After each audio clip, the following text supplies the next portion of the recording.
Hello, welcome to academy guys. आज हम start करने वाले हैं chapter number 2 ICSE class 10 physics में। गाइस, इस चैप्टर में हमको पढ़ना क्या है, वर्क, एनर्जी एंड पावर।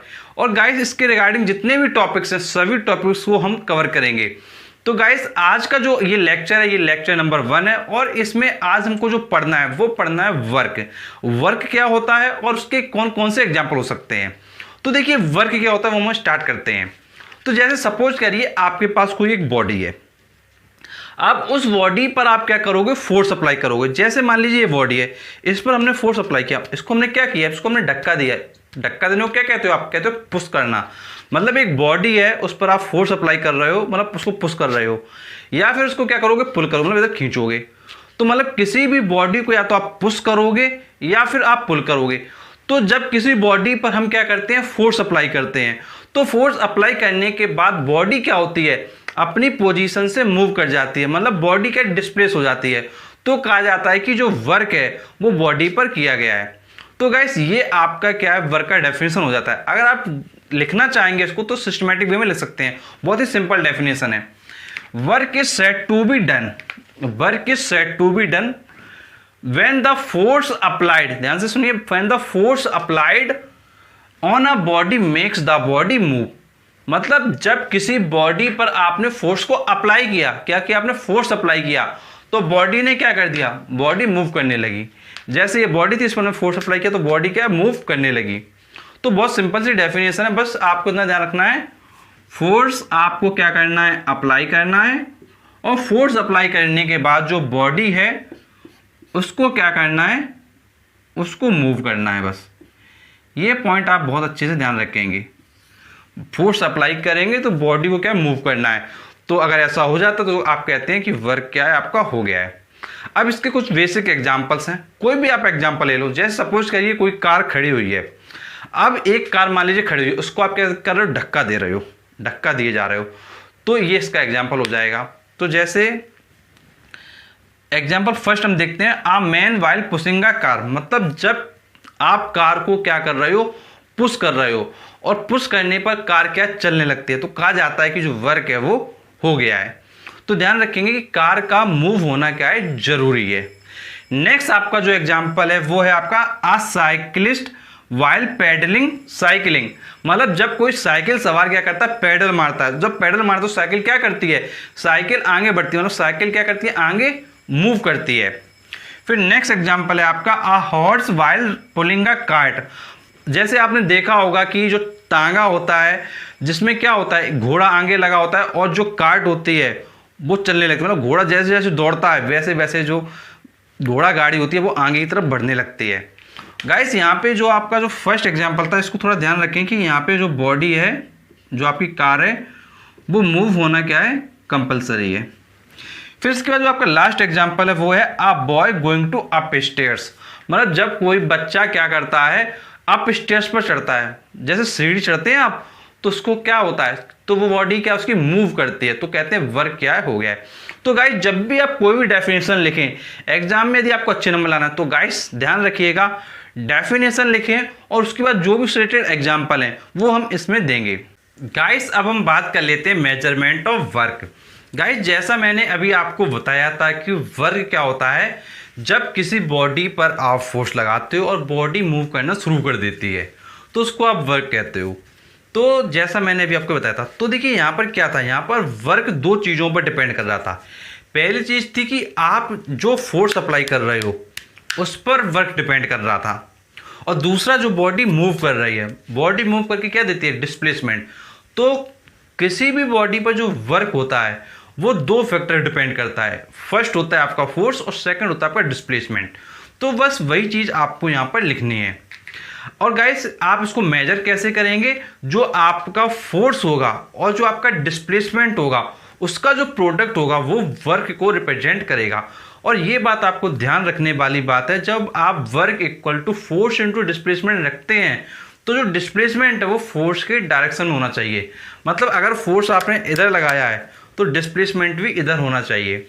तो जैसे हम देख लेते हैं वही जो लिखा है जो मैंने आपको बताया है। देखिए गाइस, जैसा लिखा है the amount of work done on a body depends on two factors. Depends on two factors, जैसा मैंने आपको कहा कि वर्क आपको दो फैक्टर डिपेंड करता है। फर्स्ट फैक्टर देखिए क्या है, फोर्स, और सेकंड फैक्टर क्या है, डिस्प्लेसमेंट।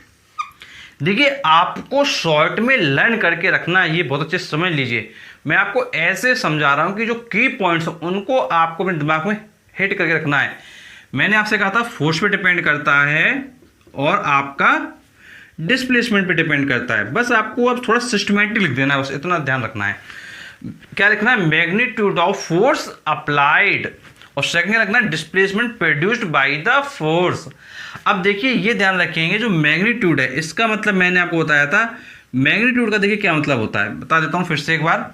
जैसे सपोज करिए आपने बोला फोर्स आपका 10 न्यूटन अप्लाई किया गया, तो ये जो 10 होगा ये रिप्रेजेंट करेगा मैग्नीट्यूड को, और जो n होगा ये रिप्रेजेंट करेगा आपके यूनिट को। तो ये ध्यान रखेंगे कि आपका क्या किस पर डिपेंड करता है, मैग्नीट्यूड ऑफ फोर्स अप्लाई, मतलब कितना फोर्स अप्लाई कर रहे हो, 10 न्यूटन कर रहे हो, 20 न्यूटन कर रहे हो, या 50 न्यूटन कर रहे हो। अब आपको ही पता है फोर्स ज़्यादा लगाओगे तो बॉडी तेजी से भागेगी, और फोर्स कम लगाओगे तो बॉडी क्या स्लो स्लो भागेगी। अब ये तो बात आपको समझ आ गई कि दो फैक्टर पर डिपेंड करता है। अब जैसा मैंने आपको कहा था कि वर्क फोर्स और डिस्प्लेसमेंट का प्रोडक्ट होता है, तो बस वही देखिए लिखा हुआ है, the amount of work done by a force is equal to the product, किसका प्रोडक्ट, फोर्स का प्रोडक्ट और डिस्प्लेसमेंट का प्रोडक्ट। तो देखिए वही लिखा हुआ है, the amount of work done by a force is equal to the product of force and the displacement of the point of application of the force in the direction of force. तो बस ध्यान रखिएगा किसकी direction में, force का direction में, बस ये पॉइंट आपको ध्यान रखना है। तो product of force and the displacement of the point of application of the force in the direction of force. अब फॉर्मूला बना देंगे उसी बेसिस पर, work done equal to force into displacement.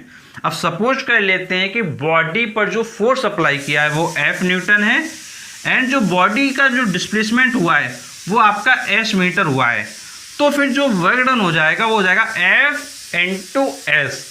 तो इस तरीके से बहुत आसानी से आप इसको क्या है लर्न कर सकते हैं, समझ सकते हैं, और सारे पॉइंट्स को कवर कर सकते हैं। गाइस वर्क डन का जो पूरा टॉपिक है वो आपको समझ में आ गया होगा। गाइस अब हम आपके लिए नेक्स्ट वीडियो में लेके आएंगे लेक्चर नंबर 2, और उसमें देखेंगे एक्सप्रेशन फॉर वर्क, और गाइस उसको प्रॉपर वे में हम डिस्कस करेंगे कैसे आप प्रूव कर सकते हैं वर्क का एक्सप्रेशन। चलिए मिलते हैं आपसे नेक्स्ट वीडियो में, तब तक के लिए शुक्रिया। Hello, welcome to guys. आज है आपका chapter number 2 work energy and power, और गाइस इसमें हम लेक्चर नंबर 2 देखेंगे, और आज हम जो डिस्कस करने वाले हैं वो करने वाले हैं एक्सप्रेशन फॉर वर्क। गाइस इसमें हम देखेंगे कि जो वर्क का एक्सप्रेशन है Fs cos थीटा, ये कैसे फाइंड करते हैं। तो देखिए इसके फाइंड करने के आपके दो केसेस हैं। एक केस है आपका पहला वाला जिसमें आपका डिस्प्लेसमेंट का कंपोनेंट किया जाता है, वो हम अभी देखने वाले हैं। फिर उसके बाद हम देखेंगे सेकंड एक्सप्रेशन जिसमें क्या है फोर्स का कंपोनेंट किया जाता है। तो गाइस ये दोनों के दोनों केसेस हम देखेंगे और वर्क के एक्सप्रेशन को प्रूव करेंगे। तो चलिए हम वीडियो शुरू करते हैं, देख लेते हैं क्या है टॉपिक। तो गाइस जैसा आपको मैंने कहा कि एक्सप्रेशन ऑफ वर्क आपको क्या है फाइंड करना है। अब इसमें देखिए क्या करना है, आपको डिस्प्लेसमेंट का जो कंपोनेंट है वो आपको फाइंड करना है, और उसके अकॉर्डिंग आपको जो वर्क है उसका एक्सप्रेशन निकालना है। तो ये आपको बहुत अच्छे समझना है।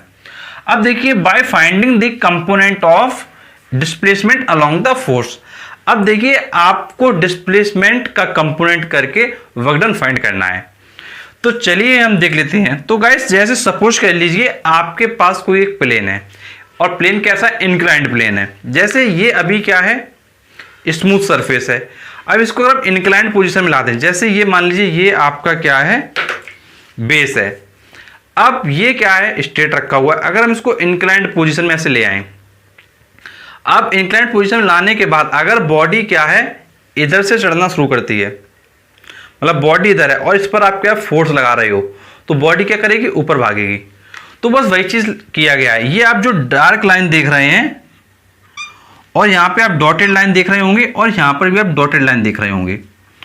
तो ये देखिए डॉटेड लाइन है, ये आपकी डॉटेड लाइन है और ये आपकी डार्क लाइन है। अब जो डार्क लाइन है ये क्या है, आपका इंक्लाइंड प्लेन है। ये क्या है, इंक्लाइंड प्लेन है। और हम सपोज कर लेते हैं कि जो आपका इंक्लाइंड प्लेन है, देखिए इस तरीके से बनता है डायग्राम।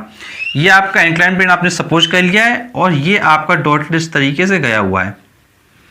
और ये मान लेते हैं कि ये जो है थीटा एंगल पर इंक्लाइंड प्लेन आपका क्या सिचुएटेड है। एक बॉडी है यहाँ पर, उस पर आप क्या है, फोर्स अप्लाई कर रहे हो। उस पर जैसे हम सपोज कर लेते हैं फोर्स आपका अप्लाई किया है, और फोर्स अप्लाई करोगे तो बॉडी क्या है, ऊपर की तरफ मूव करेगी, और मूव करेगी तो कुछ ना कुछ डिस्प्लेसमेंट कवर करेगी, जिसको हमने एस से रिप्रेजेंट कर दिया है। तो बस यही डायग्राम को हमने इधर सिस्टमैटिक वे में बनाया है। बॉडी है, उस पर फोर्स एफ अप्लाई किया जा रहा है, ये पॉइंट ए है, ये पॉइंट बी है, ये पॉइंट सी है, और ये बॉडी क्या है, एस डिस्प्लेसमेंट कवर कर लेती है और इस पोजीशन पे पहुंच जाती है। ये आपका जो पॉइंट सी है, यहाँ पर जो बॉडी है वो पहुंच जाती है, और इसका जो एंगल है इंक्लाइंड प्लेन का वो थीटा है। अब इसके अकॉर्डिंग देखिए वर्क डन कैसे निकालेंगे वो आपको समझना है। देखिए अभी आपने वर्क पढ़ा था, वर्क क्या होता है, फोर्स और उसकी डायरेक्शन में जो डिस्प्लेसमेंट हो रहा है, मतलब फोर्स लेना है और डिस्प्लेसमेंट लेना है, लेकिन डिस्प्लेसमेंट कौन सा लेना है, जो फोर्स का डायरेक्शन में है। अब देखिए फोर्स कैसे लगा रहे हो आप, ऐसे लगा रहे हो, तो इसका डिस्प्लेसमेंट किस डायरेक्शन में होगा, इस डायरेक्शन में होगा, मतलब फोर्स के डायरेक्शन वाला डिस्प्लेसमेंट लेना है। एक्चुअल डिस्प्लेसमेंट तो आपका ये हुआ है एस, लेकिन आपको वर्क के डेफिनेशन के अकॉर्डिंग फोर्स के साथ डिस्प्लेसमेंट कौन सा लेंगे, जो फोर्स के डायरेक्शन में होगा। तो फोर्स का डायरेक्शन ये है, तो डिस्प्लेसमेंट किधर लोगे, इधर लोगे, तो इधर कितना डिस्प्लेस हुआ है, ए बी। तो आपका जो वर्क डन हो जाएगा वो हो जाएगा एफ इंटू ए बी। बस ये पॉइंट समझना आपके लिए क्या बहुत ज्यादा इंपॉर्टेंट है कि वर्क क्या होगा, एफ इंटू ए बी होगा। तो गाइस जब आप इस पॉइंट को समझ लेते हैं कि work F into A B होगा, तो बस इसके बाद आपको आगे करना क्या बहुत इजी हो जाता है। बस ध्यान रखेंगे फोर्स के डायरेक्शन डिस्प्लेसमेंट लेना, तो फोर्स हॉरिजॉन्टल लगा रहे हो तो डिस्प्लेसमेंट भी आपको हॉरिजॉन्टल लेना है। अब इसके बाद बात करते हैं ए बी कैसे निकालेंगे। देखिए ए बी निकाल लेंगे तो फिर आपका क्या वर्क क्या है आ जाएगा। तो देखिए ए बी निकालने के लिए देखिए आप डायग्राम को देखिए, डायग्राम में आपको दिख रहा है आपको ए बी निकालना है ये चीज, और डिस्प्लेसमेंट आपको दिया है एस। तो आप देखिए कौन सा आप ट्रिग्नोमेट्रिक फॉर्मूला लगा सकते हैं, साइन थीटा लगा सकते हैं, कोस थीटा लगा सकते हैं, या टेन थीटा लगा सकते हैं, जो आप डायग्राम के अकॉर्डिंग समझेंगे। जैसे अगर हम कोस थीटा ले लेते हैं सपोज करिए, तो कोस थीटा क्या होता है, बेस अपॉन हाइपोटेन्यूज। अब देखिए बेस अपॉन हाइपोटेन्यूज। अब देखिए बेस क्या है, बेस को अगर आप ध्यान से देखेंगे तो बेस है आपका ए बी, हाइपोटेन्यूज आपका क्या है ए सी। तो ये आपका आ जाएगा कोस थीटा आ जाएगा आपका, कोस थीटा आपका आ जाएगा ए बी अपनी जगह, और ए सी की जो वैल्यू है, ए से लेकर सी के तक की वैल्यू, ये डिस्प्लेसमेंट एस। तो अगर आप ए बी फाइंड कर लें तो ए बी आपका हो जाता है एस कोस थीटा। क्या हो जाता है आपका A B S cos theta. अब आपका इसको बोल दीजिए इक्वेशन नंबर 1, इसको बोल दीजिए इक्वेशन नंबर 2, और इन दोनों इक्वेशन को अब आप क्या कर दो, कंबाइन कर दो। तो देखिए इधर हम कंबाइन कर देते हैं, फ्रॉम इक्वेशन 1 एंड 2। तो जब 1 एंड 2 आप देखेंगे तो आप क्या कर दें, इस ए वी की वैल्यू यहां सब्सटीट्यूट कर दें, तो वर्क हो जाएगा एफ इंटू ए वी की वैल्यू क्या है, एस कोस थीटा। तो वर्क का आपका एक्सप्रेशन क्या है आ जाता है। तो गाइस इस तरीके से आप एक्सप्रेशन प्रूव कर सकते हैं। जो वर्क आपका आया है वो आया F into S cos theta, और इसको अगर आप चाहें तो सिस्टमेटिक वे में ऐसे भी लिख सकते हैं, W equal to F S cos theta. तो गाइस कोई भी एक्सप्रेशन आप लिखते चाहे ये लिखते चाहे ये लिखते, दोनों ही आपके क्या है करेक्ट होंगे। तो गाइस इस तरीके से आप वर्क का एक्सप्रेशन निकाल सकते हो जब आपका डिस्प्लेसमेंट का कंपोनेंट किया जा रहा है। अब गाइस जो आपका इसमें जो सेकंड केस है जिसमें हम फोर्स का कंपोनेंट करेंगे उसका हम डायग्राम पहले बनाते हैं और आपको समझाते हैं कि सेकंड वाला केस आपका कैसे होगा और किस तरीके से आप वहां से एक्सप्रेशन वर्क का निकालेंगे। गाइस यदि इस टॉपिक में कोई प्रॉब्लम हो तो नीचे आप कमेंट बॉक्स में बताइएगा किसी प्रकार का प्रॉब्लम हो। और गाइस यदि आपको प्रॉब्लम सॉल्व ना हो पा रही हो कमेंट बॉक्स में तो गाइस व्हाट्सएप के माध्यम से आप हमारे साथ संपर्क कर सकते हैं। गाइस जो हमारा व्हाट्सएप नंबर है वो हमारे फेसबुक पेज पर डाला गया है, डिस्क्रिप्शन बॉक्स में फेसबुक पेज का लिंक है। फेसबुक पेज को जैसे ही आप लाइक कर लेते हैं और लाइक करते ही आपके सामने व्हाट्सएप नंबर आ जाएगा और गाइस व्हाट्सएप नंबर के माध्यम से आप अपनी प्रॉब्लम को डिस्कस कर सकते हैं। और गाइस यदि और कोई समस्या है तो बेशक कमेंट बॉक्स में बताइए, सारी समस्या भी सॉल्व की जाएंगी। तो चलिए अब हम देख लेते हैं पार्ट 2, इसमें सेकंड वाला केस कैसे होने वाला है। गाइस अब हम देख लेते हैं सेकंड केस। सेकंड केस में हमको जो कंपोनेंट करना है वो फोर्स का करना है और किसके अलोंग करना है, डिस्प्लेसमेंट के अलोंग करना है। तो सेकंड केस है आपका by finding the component of force along displacement. तो कंपोनेंट करना है, किसका करना है, फोर्स का करना है, अलोंग किसके करना है, डिस्प्लेसमेंट के अलोंग करना है। अब देखिए पहले के केस की तरह हम फिर से केस ले लेंगे। तो जैसे सपोज करिए ये आपका हॉरिजॉन्टल सरफेस है। अब इसको अगर आपको इंक्लाइन बनाना तो आप इसको क्या इस तरीके से उठा देंगे, ये आपका इंक्लाइन पोजीशन हो गया। अब यहां से क्या डॉटेड लाइन जाएगी हॉरिजॉन्टल में, एक डॉटेड लाइन आपकी ये जाएगी। अब यहां पर जो बॉडी रखी होगी इस पर आप फोर्स लगाएंगे तो ये बॉडी क्या है ऊपर की तरफ आएगी। तो बस वही चीज आपकी करनी है। जैसे आपने देखा होगा ब्रिज होता है, जो पुल होता है, पुल पे हम लोग क्या करते हैं पहले नीचे होते हैं फिर चढ़ते हैं तो फिर ऊपर जाते हैं। तो जब जैसे बाइक है तो एक्सीलरेटर लेते हैं या साइकिल तो उसमें हम पैडल मारते हैं, तो सेम उसी तरीके से है। तो जैसे ये आपका एक इंक्लाइन प्लेन है, यहाँ पर कोई बॉडी रखी है, आपने इस पर फोर्स F लगाया तो ये बॉडी इधर आ जाती है। तो जैसे हम इसमें डॉटेड इधर बना लेते हैं और डॉटेड आपका इधर बना लेते हैं। तो जैसा आपका फर्स्ट केस था वैसे सब कुछ करना है और आपका डिस्प्लेसमेंट आपका S हुआ था उसी तरीके से यहाँ पे डिस्प्लेसमेंट है। अब इंपॉर्टेंट बात यहाँ पर यह है कि कंपोनेंट यहाँ पे फोर्स का करना है। तो यहाँ पे ये जो फोर्स है इसका हम कंपोनेंट करेंगे। देखिए कैसे करेंगे वो आपको समझना है। तो कंपोनेंट करने के लिए आपको समझना है कंपोनेंट करते कैसे हैं। तो देखिए एक वेक्टर मेथड होता है, उस वेक्टर मेथड से हम कंपोनेंट करते हैं। देखिए क्या मेथड होता है, जैसे सपोज करिए एक आपके पास कोई वेक्टर ए है। सपोज कर लीजिए आपके पास कोई वेक्टर ए है। अब गाइस आपने vector quantity scalar quantity 9th में पढ़ा होगा, तो हम कंसीडर कर लेते हैं एक हमारे पास वेक्टर ए है। अब इस वेक्टर का जो हमको कंपोनेंट करना है वो देखिए कैसे करेंगे। हम क्या करेंगे, इसका पहले एक्स एक्सिस बनाएंगे। तो देखिए ये आपका क्या है, एक्स एक्सिस हो जाता है और इसका क्या आप बनाओगे, बाई एक्सिस बनाओगे। तो ये आपका क्या है, बाई एक्सिस हो जाता है। ये एक्स एक्सिस है, ये आपका बाई एक्सिस है। अब इसका जो एंगल है एक्स एक्सिस वो कंसीडर कर लीजिए कि थीटा है। कंसीडर कर लीजिए एक्स एक्सिस से एंगल क्या है, थीटा है। तो इसका जो कंपोनेंट होगा अलोंग एक्स एक्सिस वो आपका हो जाएगा ए कॉस थीटा और जो वाई एक्सिस के अलोंग कंपोनेंट आपका हो जाएगा वो आपका हो जाएगा ए साइन थीटा। देखिए इंपॉर्टेंट बात क्या है वो समझिए, जिसके बगल में थीटा होता है, देखिए इसके बगल में थीटा है, इसके बगल में, इस कंपोनेंट के बगल में, तो ये आपका कॉस में आता है, ध्यान रखेंगे ए कॉस थीटा। और जिसके बगल में थीटा नहीं होता है उसके बगल में क्या साइन आता है। जैसे ये जो कंपोनेंट आप कर रहे हो इसके बगल में थीटा नहीं है, इस कंपोनेंट के बगल में थीटा नहीं है, ये थीटा यहां नहीं है, तो इसका ए साइन थीटा आएगा। ध्यान रखें, बस लर्न करने के लिए आपको बताया। और अगर सपोज करिए अगर हम वेक्टर फिर से ए ले लें और डॉटेड इधर बनाएं और डॉटेड इधर बनाएं, और अगर हम ये बाई एक्सिस से एंगल थीटा ले लेते हैं, अगर हम बाई एक्सिस से एंगल थीटा ले लेते हैं तो आपका देखिए मैंने कहा था थीटा के बगल वाला कोस का होता है हमेशा। तो ये जो कंपोनेंट हो जाएगा ये ए कॉस थीटा हो जाएगा। कब, जब थीटा आपका ये लिया गया और ये कंपोनेंट आपका साइन का हो जाएगा। मतलब ये है कि जिसके बगल में थीटा होता है, मतलब जिस कंपोनेंट के बगल में थीटा होता है वो आपका कॉस में रहता है। अगर ये जो एक्स एक्सिस वाला कंपोनेंट निकाल लो, इसके बगल में थीटा है तो यहाँ ए कॉस थीटा आ जाएगा, और अगर यहाँ वाई एक्सिस के बगल में थीटा है तो ये वाला ए कॉस थीटा हो जाएगा और बचा हुआ आपका ए साइन थीटा हो जाता है। तो गाइस कंपोनेंट करने का तो तरीका समझ गए। अब बस वही तरीका आपको यहाँ फॉलो करना है। जैसे ये फोर्स का कंपोनेंट करना है तो हम कंसीडर कर लेते हैं कि इंक्लाइंड प्लेन का जो एंगल है वो थीटा है।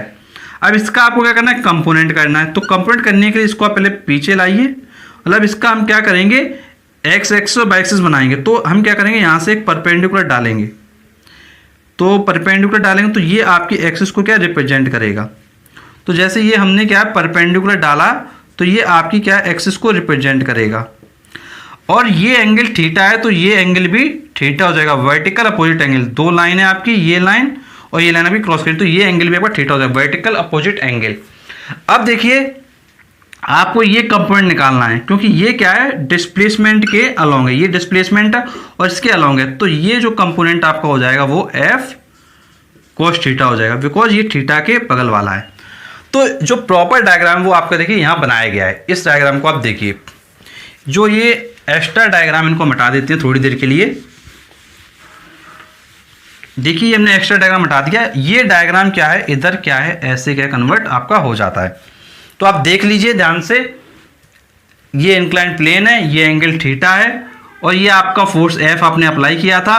इस फोर्स का हमने कंपोनेंट किया तो ये एफ कोस थीटा है, वर्टिकल आप इस तरीके से ड्रॉ करोगे प्रॉपर वे में। और अब आपको क्या है, वर्कडन निकालना है। देखिए कैसे निकालेंगे ये आपको समझना है। तो इसको हम थोड़ा अरेंज कर देते हैं, फिर आप आएंगे समझिए। देखिए वर्कडन अगर आपको निकालना है तो अभी आपने फॉर्मूला पढ़ा था, वर्कडन क्या होता है, फोर्स इनटू डिस्प्लेसमेंट। अब देखिए फोर्स, देखिए फोर्स यहां पर क्या है, एफ कोस थीटा, और डिस्प्लेसमेंट आपका क्या है, एस। तो ये आपका आ जाता है W equal F S cos theta. और ये आपका फाइनल एक्सप्रेशन वर्क का क्या है, प्रूव हो जाता है। अब कुछ बच्चे ये सोच सकते हैं कि सर यहां पर हमने एफ कोस थीटा ही क्यों लिया, एफ क्यों नहीं लिया। ये काफी बच्चों का क्वेश्चन आ सकता है। तो देखिए यहां पर आप हेडिंग पढ़िए, component of force along displacement. मतलब फोर्स का कंपोनेंट लेना है, कौन सा लेना है, फोर्स का कंपोनेंट कौन सा लेना है, जो डिस्प्लेसमेंट के अलोंग होना है। अब देखिए डिस्प्लेसमेंट के अलोंग कौन सा कंपोनेंट है, देखिए डिस्प्लेसमेंट किधर है, आपका इधर है। तो कंपोनेंट कौन सा लोगे, इधर वाला लोगे। तो ये चीज आपको बहुत अच्छे से ध्यान रखनी है, ये एरो को आप बहुत अच्छे से ध्यान रखिए। डिस्प्लेसमेंट किधर है, इधर है। तो कंपोनेंट कौन सा लोगे फोर्स का, इधर वाला लोगे। बस ये आपकी इंपॉर्टेंट बात है। तो बस इस तरीके से आप इसका जो एक्सप्रेशन है वो बहुत आसानी से प्रूफ कर सकते हो। तो गाइस ये जो आपको टॉपिक है ये काफी अच्छे समझ में आया होगा। गाइस यदि कोई आपकी डाउट है तो आप कमेंट से कमेंट करके पूछ सकते हैं। और गाइस व्हाट्सएप के जरिए भी आप हमारे साथ कॉन्टेक्ट कर सकते हैं। गाइस जो हमारा व्हाट्सएप नंबर है वो हमारे फेसबुक पेज पर है। आप क्या करें, हमारे फेसबुक पेज के दिए गए डिस्क्रिप्शन बॉक्स में लिंक है, उस पर क्लिक करके पेज को आप जैसे ही लाइक करते हैं तो आपको लाइक करते ही व्हाट्सएप नंबर आपके सामने आ जाएगा और व्हाट्सएप नंबर के माध्यम से आप अपनी प्रॉब्लम को डिस्कस कर सकते हैं। और गाइस ऐसे वीडियोस पाने के लिए चैनल को आप जरूर सब्सक्राइब करें, नोटिफिकेशन बेल दबाएं, जिससे कि आपको सभी के सभी वीडियो के अपडेट्स मिलते रहें। तो चलिए गाइस हम मिलते हैं आपसे नेक्स्ट वीडियो में, तब तक के लिए शुक्रिया। Hello welcome friends. गाइस आज है आपका आईसीएसई क्लास 10th का चैप्टर नंबर 2 का थर्ड लेक्चर। गाइस इस फिजिक्स क्लास में हम देखने वाले हैं कुछ कंडीशन, जिन कंडीशंस के अकॉर्डिंग आपको समझना है कि वर्क किस किस तरीके से एक्ट कर सकता है। गाइस इस टॉपिक को अगर आप देखते हो डेफिनेटली आपको बहुत ज़्यादा हेल्प आपकी होने वाली है। गाइस प्रीवियस आपको हमने 2 लेक्चर ऑलरेडी प्रोवाइड कर दिए हैं, उन लेक्चर को भी आप जाके देख सकते हैं प्लेलिस्ट में। प्लेलिस्ट का नाम है आईसीएसई क्लास 10 फिजिक्स। तो गाइस कुछ वर्ग के आपके केसेस हैं उनको हम इस वीडियो में देखेंगे और उसके अलावा अदर टॉपिक्स हैं उनको भी हम डिस्कस करेंगे। तो चलिए हम देख लेते हैं कुछ केसेस। तो गाइस जैसा आपके कुछ स्पेशल केसेस हैं वर्ग के, जैसा फर्स्ट केस आपका लिखा गया है, if the displacement in the direction of force. अगर जो डायरेक्शन है डिस्प्लेसमेंट का वही है जो फोर्स का डायरेक्शन है तो वर्ग क्या होगा। फिर आपका जो सेकंड केस है वो है when the displacement is normal to the direction of force. जब डिस्प्लेसमेंट फोर्स के डायरेक्शन के नॉर्मल है तो क्या वर्क डन होगा।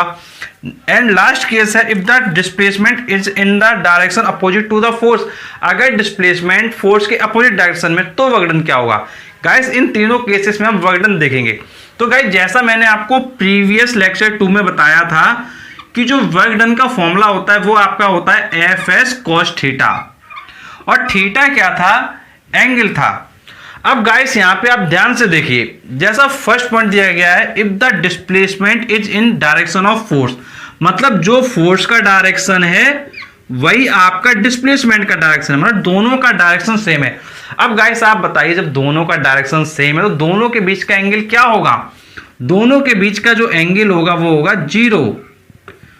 तो आप जब वर्क डन निकालेंगे तो आप लिखेंगे एफ एस कॉस 0, और कॉस 0 की वैल्यू होती है आपकी 1, तो एफ एस इंटू 1, तो ये आपका फाइनली वर्क आ जाएगा एफ एस। तो गाइस ये जो वर्क डन आपका आ रहा है ये कैसा आ रहा है? पॉजिटिव आ रहा है, तो इसको आप कहेंगे वर्क डन कैसा है आपका? पॉजिटिव है।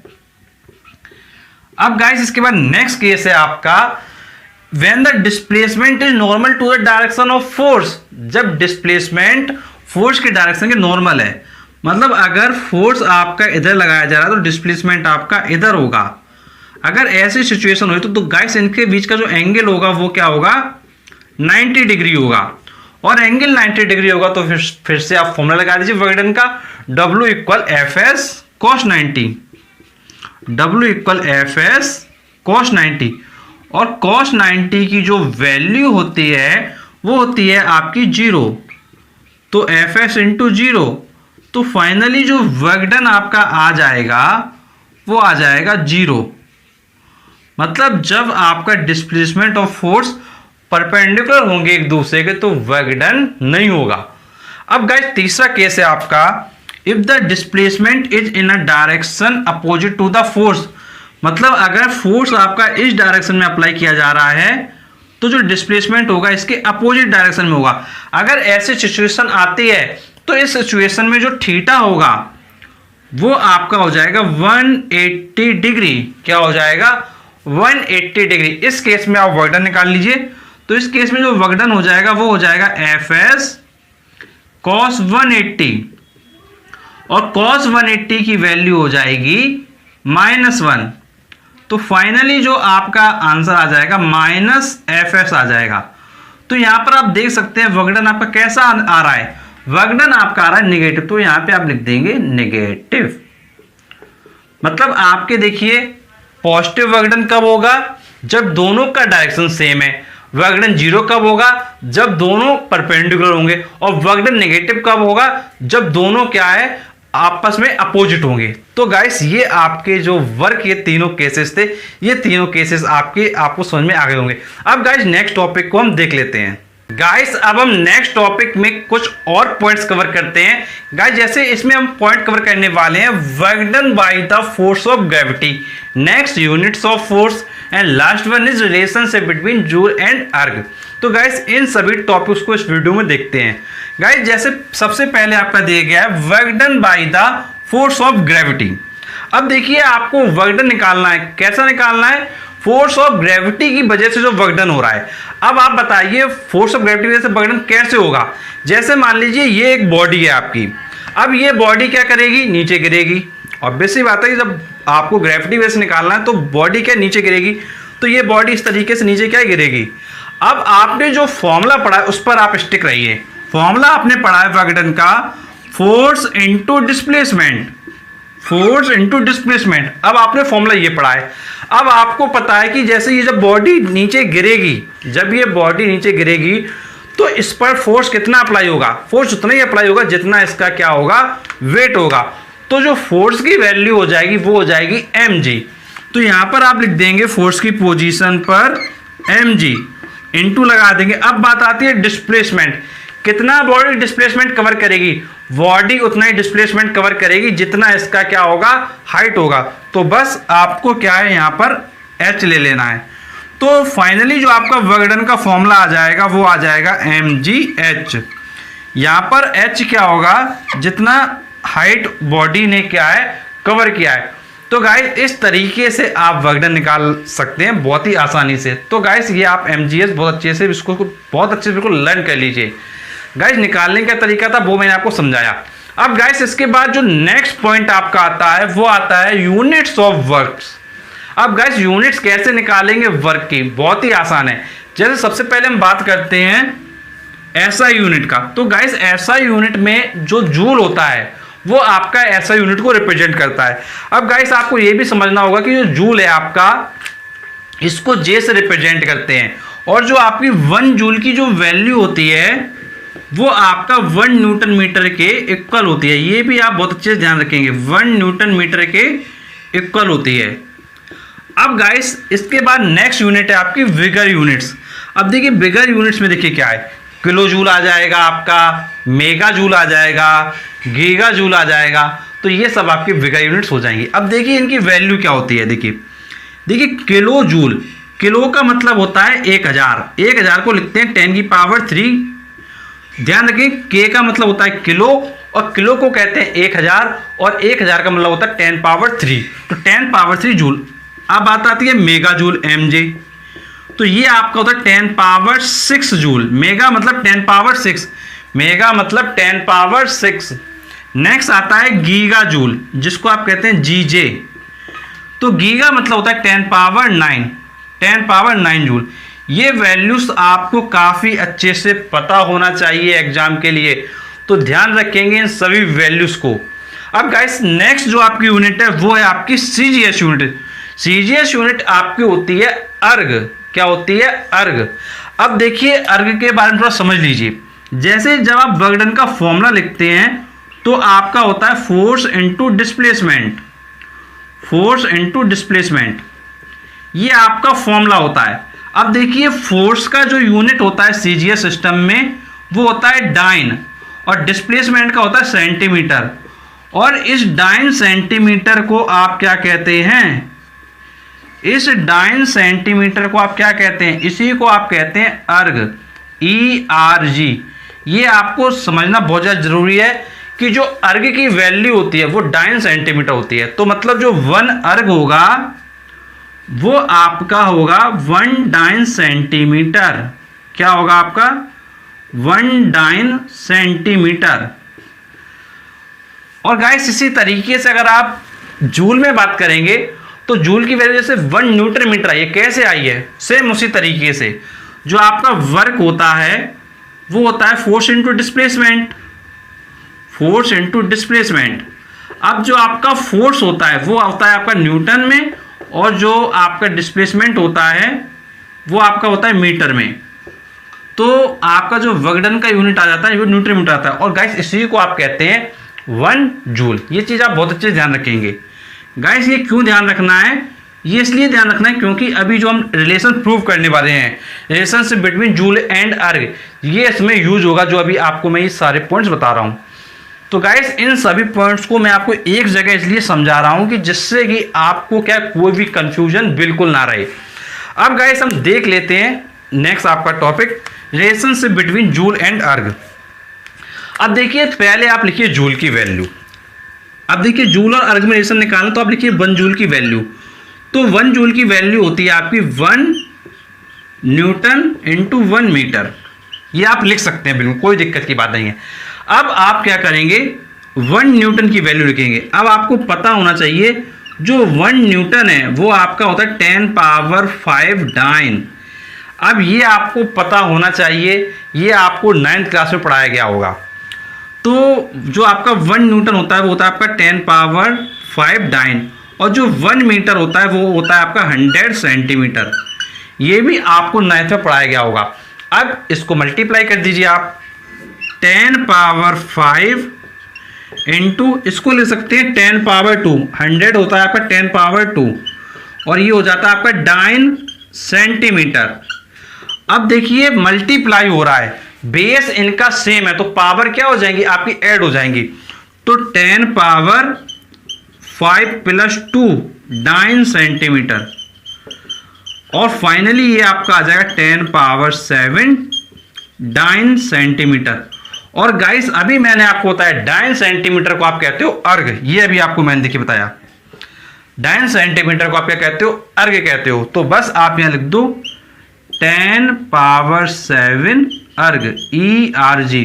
और जहां ये 1 जूल था इसको आप 1 जूल ऐसे का ऐसा क्या है आप छापते जाइए, सेम बस आप इसको क्या है 1 जूल लिखते जाइए। तो फाइनली जो आपकी 1 जूल की जो वैल्यू आ गई वो आ गई 10⁻7 अर्ग।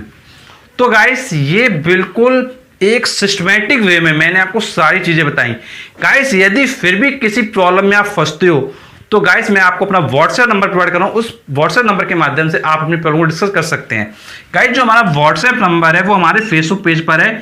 गाइस फेसबुक पेज का लिंक आपको मिलेगा डिस्क्रिप्शन बॉक्स में। गाइस जैसे आप फेसबुक पेज को लाइक करते हैं तो लाइक करते ही आपके सामने हमारा व्हाट्सएप नंबर आ जाएगा, और गाइस इस व्हाट्सएप नंबर के माध्यम से आप अपनी प्रॉब्लम को डिस्कस कर सकते हैं। और गाइस अगर आपको वीडियो अच्छा लगता है तो प्लीज चैनल को जरूर सब्सक्राइब कीजिएगा, नोटिफिकेशन दबाइएगा और वीडियो को लाइक करके जरूर जाइएगा। और गाइस ऐसे वीडियोस आपको भविष्य में मिलते रहेंगे। तो गाइस मिलते हैं वहां से नेक्स्ट वीडियो में, तब तक के लिए शुक्रिया। Hello, welcome to academy. Guys आपकी जो 3 क्लासेस है वो पूरी तरीके से कंप्लीट हो चुकी हैं। गाइस आज आपकी चैप्टर नंबर 2 की 4 नंबर की क्लास है। तो गाइस आज की इस क्लास में हम डिस्कस करेंगे पावर के बारे में। तो गाइस क्या होता है पावर और इसको कैसे रिप्रेजेंट करते हैं, क्या फॉर्मूला है, कौन से फैक्टर्स हैं। तो गाइस एवरीथिंग अबाउट पावर इस वीडियो में डिस्कस करने वाले, तो इस वीडियो का पूरा देखते रहिए। तो गाइस सबसे पहले बात आती है पावर क्या होता है। तो देखिए सिंपल सा, the rate of doing work is called power. इसको आप कहते हो पावर। अब मान लीजिए जो आप वर्क डन कर रहे हो वो W कर रहे हो, और जो आप टाइम ले रहे हो वो T ले रहे हो, तो जो पावर हो जाएगा वो W/T हो जाएगा। अब देखिए जो डेफिनेशन लिखी है उसको पहले आप थोड़ा समझिए। लिखा हुआ है the rate of doing work. देखिए रेट का मतलब होता है टाइम के रिस्पेक्ट में। किसके रिस्पेक्ट में? टाइम के रिस्पेक्ट में। और जो रिस्पेक्ट में होता है वो डिवाइड में आता है, तो टाइम के रिस्पेक्ट में होता है। ठीक है, तो ऊपर क्या रहेगा? वर्क। तो ये किसको रिप्रेजेंट करेगा? पावर को। तो rate of doing work is called power. तो गाइस ये बिल्कुल सिंपल डेफिनेशन है, बहुत आसानी से आप इसको लर्न कर सकते हैं। और गाइस जैसा आपको दिख रहा है कि पावर को P से रिप्रेजेंट किया गया है। अगर हम इसकी बात करें यूनिट की, तो देखिए यूनिट भी आपको बहुत सिंपल आसानी से आ जाएगी। देखिए वर्क होता है आपका जूल में और टाइम होता है आपका सेकंड में, तो ये आपकी जो यूनिट हो जाएगी वो हो जाएगी जूल पर सेकंड। अब गाइस ये तो बात हो गई आपके पावर की। अब इसके बाद जो नेक्स्ट क्वेश्चन आता है कि पावर कैसी क्वांटिटी है, स्केलर है या फिर वेक्टर है। तो जैसा मैंने आपको प्रीवियस बताया था कि अगर किसी भी क्वांटिटी में डायरेक्शन है तो वो आपका क्या है? वेक्टर को रिप्रेजेंट करता है।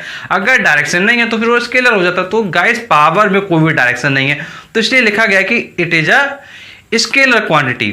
नेक्स्ट गाइज आते हैं, हम इसके बारे में डिस्कस करते हैं कि पावर के कौन कौन से फैक्टर हैं, मतलब पावर किन किन फैक्टर्स पर डिपेंड करता है। तो गाइज जैसा आपको पता है कि पावर भी आपने पढ़ा P = W/T। यहां से वो क्लियर दिखाई दे रहा है कि P किस पर डिपेंड कर रहा है, एक तो W पर डिपेंड कर रहा है और एक T पर डिपेंड कर रहा है। तो अमाउंट ऑफ वर्क डन पे डिपेंड करेगा and time taken by the source पर डिपेंड करेगा। तो बस वही चीज हमने यहां लिख दिया है, factors on which power depends. First point आपका दिया गया है amount of work done by the source, और जो आपका सेकंड पॉइंट आपका जो दिया गया वो दिया गया time taken by the source to do the work. तो गाइस बिल्कुल सिंपल है, जैसा मैंने आपको कहा कि वर्क पर डिपेंड करेगा और टाइम पर डिपेंड करेगा। गाइस जब आप लर्न करते हैं चीजों को तो एक बात ये जरूर ध्यान रखिए कि देखिए लर्न करने का पैटर्न समझिए कि मतलब एग्जाम तक कैसे लर्न रहेगा। अब देखिए आपको पता है फैक्टर्स की बात कर रहा हूं, फैक्टर्स का मतलब क्या? डिपेंडेंसी होता है। तो ये P पावर किस पर डिपेंड कर रहा है? इन दोनों चीजों पे, बस ये दो लिखा गया। अब इसको जब आप एग्जाम में लिखेंगे तो एक सिस्टमैटिक मैनर में लिखेंगे। आपको कहीं ना कहीं ये समझना होगा कि जब एग्जाम में लिखने के आना तो किस तरीके लिखना है। तो गाइस इसलिए आपको मैंने क्या ये प्रॉपर वे में लैंग्वेज भी प्रोवाइड की है। तो गाइस आप यहाँ पर देख सकते हैं प्रॉपर लैंग्वेज आपको दिखाई देगी। गाइस आगे हम आपसे बात करने वाले हैं कि एक आपका डेरिवेशन जो P = F.V होता है, इसको कैसे हम प्रूव कर सकते हैं। तो गाइस ये डेरिवेशन प्रूव करना बहुत आसान होता है, बहुत ही आसान स्टेप में कर सकते हैं। तो चलिए हम बताते हैं आपको कैसे ये डेरिवेशन आप करेंगे। तो थोड़ा हम रेज कर लेते हैं आपको समझाने के लिए। गाइस आपने पढ़ा हुआ था कि P = W/T। अब देखिए जो W होगा उसको आप राइट कर सकते हो F.S, और अपॉन में क्या है आपका T। तो P = हो गया F.S/T। अब देखिए S/T किसको रिप्रेजेंट करता है? सोच के देखिए, अरे वेलोसिटी को रिप्रेजेंट करता है, बिकॉज डिस्प्लेसमेंट अपॉन टाइम। तो क्या हो जाएगा? वेलोसिटी हो जाएगा। तो P की वैल्यू क्या आ गई? F.B। गाइस अब हम डिस्कस करते हैं यूनिट्स ऑफ पावर। तो गाइस जैसा आपको पता है कि कई टाइप की यूनिट्स होती हैं, तो उन सभी यूनिट्स को हम देख लेते हैं। तो सबसे पहले हम बात करते हैं SI यूनिट की। तो गाइस जैसा आपको पता है कि ऐसा यूनिट को रिप्रेजेंट करते हैं वॉट से, और जो सिंबल होता है वो होता है आपका डब्ल्यू। तो ये आपका हो गया ऐसा यूनिट। अब इसके बाद बात आती है आपकी विगर यूनिट्स। अब देखिए विगर यूनिट्स में देखिए क्या क्या होता है, आपका किलोवाट होता है, आपका मेगावाट होता है, आपका गीगावाट होता है। तो ये आपकी विगर यूनिट्स हो जाती हैं। और अगर हम इनकी वैल्यूज की बात करें, इनकी वैल्यूज क्या होती है शॉर्ट यूनिट में, तो देखिए जो 1 किलोवाट है इसकी वैल्यू होती है 10 पावर 3 वॉट, और जो मेगा होता है उसको होता है 10 पावर 6 वॉट, और जो गीगा होता है आपका इसका मीनिंग होता है 10 पावर 9 वॉट। तो इस तरीके से ये आपका क्या है वॉट को रिप्रेजेंट करता है। तो ये तो बात हो गई आपकी किलोवाट का, मेगावाट का और गीगावाट का। अब इसके बाद जो नेक्स्ट है वो है आपका स्मॉलर यूनिट्स। अब देखिए स्मॉलर में क्या है, मिली वॉट हो गया आपका, माइक्रोवाट हो गया। अब देखिए मिली का मतलब आपने पढ़ा होगा, मिली का मतलब होता है 10 पावर -3 वॉट, माइक्रो का मतलब होता है 10 पावर -6, तो ये रिप्रेजेंट करेगा 10 पावर -6 वॉट। तो ये तो बात हो गई आपके विगर यूनिट्स की और स्मॉल यूनिट्स की। अब गाइस लास्ट वन आती है आपकी सीजीएस यूनिट। अगर हम आपसे बात करें सीजीएस यूनिट की, तो सीजीएस यूनिट आपकी होती है अर्ग पर सेकंड। सीजीएस यूनिट आपकी होती है अर्ग पर सेकंड। तो अर्ग पर सेकंड क्या है, सीजीएस यूनिट को रिप्रेजेंट करता है। अब गाइस हम बात करते हैं कि एसआई यूनिट और सीजीएस यूनिट में क्या रिलेशन होता है। तो देखिए जो 1 वॉट होता है वो इक्वल होता है 1 जूल पर सेकंड इक्वल 10 पावर 7 अर्ग पर सेकंड। तो ये इसके इक्वल होता है। तो ये रिलेशन को आप क्या अच्छे से क्या है ध्यान रखेंगे। अब नेक्स्ट आपने पढ़ा होगा हॉर्स पावर। तो गाइस हॉर्स पावर क्या है, विगर यूनिट्स में आता है। अब जैसे अगर हम हॉर्स पावर की बात करें कि वॉट में कितना होता है, तो 1 हॉर्स पावर रिप्रेजेंट करता है 746 वाट को, 746 वॉट को। अगर हम इसको किलो वॉट में कन्वर्ट करेंगे तो 1000 से डिवाइड करेंगे, और जब 1000 से डिवाइड करेंगे तो ये आपका आ जाएगा 0.746 किलो वॉट। तो ध्यान रखेंगे अगर वॉट में कहेंगे तो 746, अगर किलो वॉट में कहेंगे तो 0.746। तो गाइस ये आपकी विगर यूनिट्स भी हो गई, स्मॉल यूनिट्स भी हो गई। और गाइस यदि कोई आपकी प्रॉब्लम है तो नीचे आप कमेंट बॉक्स में कमेंट करके पूछ सकते हैं। और गाइस अगला वीडियो किस टॉपिक पे चाहिए ये भी आप कमेंट बॉक्स में जरूर बताइए। और गाइस ऐसे वीडियोस पाने के आप चैनल को जरूर सब्सक्राइब करें, नोटिफिकेशन दबाएं, क्योंकि हम आपके लिए ऐसे वीडियो लाते रहते हैं। चलिए मिलते हैं आपसे नेक्स्ट वीडियो में, तब तक शुक्रिया। Hello welcome to academy. Guys आज का ये वीडियो आपके लिए बहुत जबरदस्त होने वाला है। गाइस आज है आपकी क्लास नंबर 5, और गाइस इससे पहले जो 4 क्लासेस हैं वो आपको ऑलरेडी प्रोवाइड कर दी गई हैं। तो गाइस आज के इस वीडियो में हम जो बात करने वाले हैं वो बात करने वाले हैं एनर्जी के बारे में। व्हाट इज एनर्जी, इसकी यूनिट्स क्या होती हैं, कैसे इसको रिप्रेजेंट करते हैं। तो गाइस इस वीडियो को आप पूरा देखिए, आपको पूरा का पूरा जानकारी मिलने वाला है। तो गाइस जैसे पहले बात करते हैं एनर्जी क्या है। तो गाइस आपने कई बार पढ़ा होगा कि जो वर्क होता है वही एनर्जी के फॉर्म में क्या है कन्वर्ट हो जाता है। तो बस उसी को आप डेफिनेशन का क्या है बेस बना दो। अब देखिए डेफिनेशन क्या लिखा हुआ, ध्यान से देखिए बिल्कुल। The energy of a body is its capacity to do work. मतलब जो एनर्जी होगा वो क्या होगा, कोई भी बॉडी के अंदर जो कैपेसिटी है वर्क करने की, वो एनर्जी को क्या रिप्रेजेंट करेगा। तो बस सिंपल सा है। अब बस लिखने का एक यहाँ पे आपको तरीका देखना है बस, बाकी का जैसा मैंने आपको कहा सिंपल वर्ड्स में जो वर्क होता है वो एनर्जी के फॉर्म में क्या है कन्वर्ट हो जाता है। तो आपको यहाँ पर बस डेफिनेशन का तरीका समझना है, लिखना कैसे ये आप देखिए यहाँ पर। The energy of a body is its capacity to do work. अब गाइस अब जैसे मैंने आपको लास्ट जो क्लास थी उसमें बताया था कि पावर आपका जो स्केलर क्वांटिटी होता है, क्योंकि उसमें कोई भी डायरेक्शन नहीं है। तो गाइस सेम बेसिस से एनर्जी में भी कोई भी डायरेक्शन नहीं है, तो ये भी आपका क्या स्केलर क्वांटिटी हो जाएगा। अब गाइस इसके बाद नेक्स्ट पॉइंट की बात आती है कि इसकी यूनिट्स क्या होती हैं। तो गाइस यूनिट्स बहुत आसान है, जिस टाइप से आपकी वर्क की यूनिट होती हैं उसी तरीके से आपकी जो यूनिट्स होती हैं वो एनर्जी में भी हो जाती हैं, बिकॉज एनर्जी जो है वर्क का ही फॉर्म है। तो जैसे हम फर्स्ट यूनिट की बात करते हैं वो है आपकी एसआई यूनिट। तो देखिए क्या लिखा है, लिखा हुआ है जूल। तो आपने वर्क का भी यूनिट पढ़ा था जूल, तो यहां पर भी एनर्जी का भी यूनिट क्या हो गया, जूल हो गया। तो ध्यान रखेंगे ऐसा यूनिट हो गया। अब बात करते हैं सीजीएस यूनिट। अब आपने वर्क में क्या पढ़ा था, वर्क में पढ़ा था अर्ग, तो सेम यहां पे लिख दीजिए अर्ग।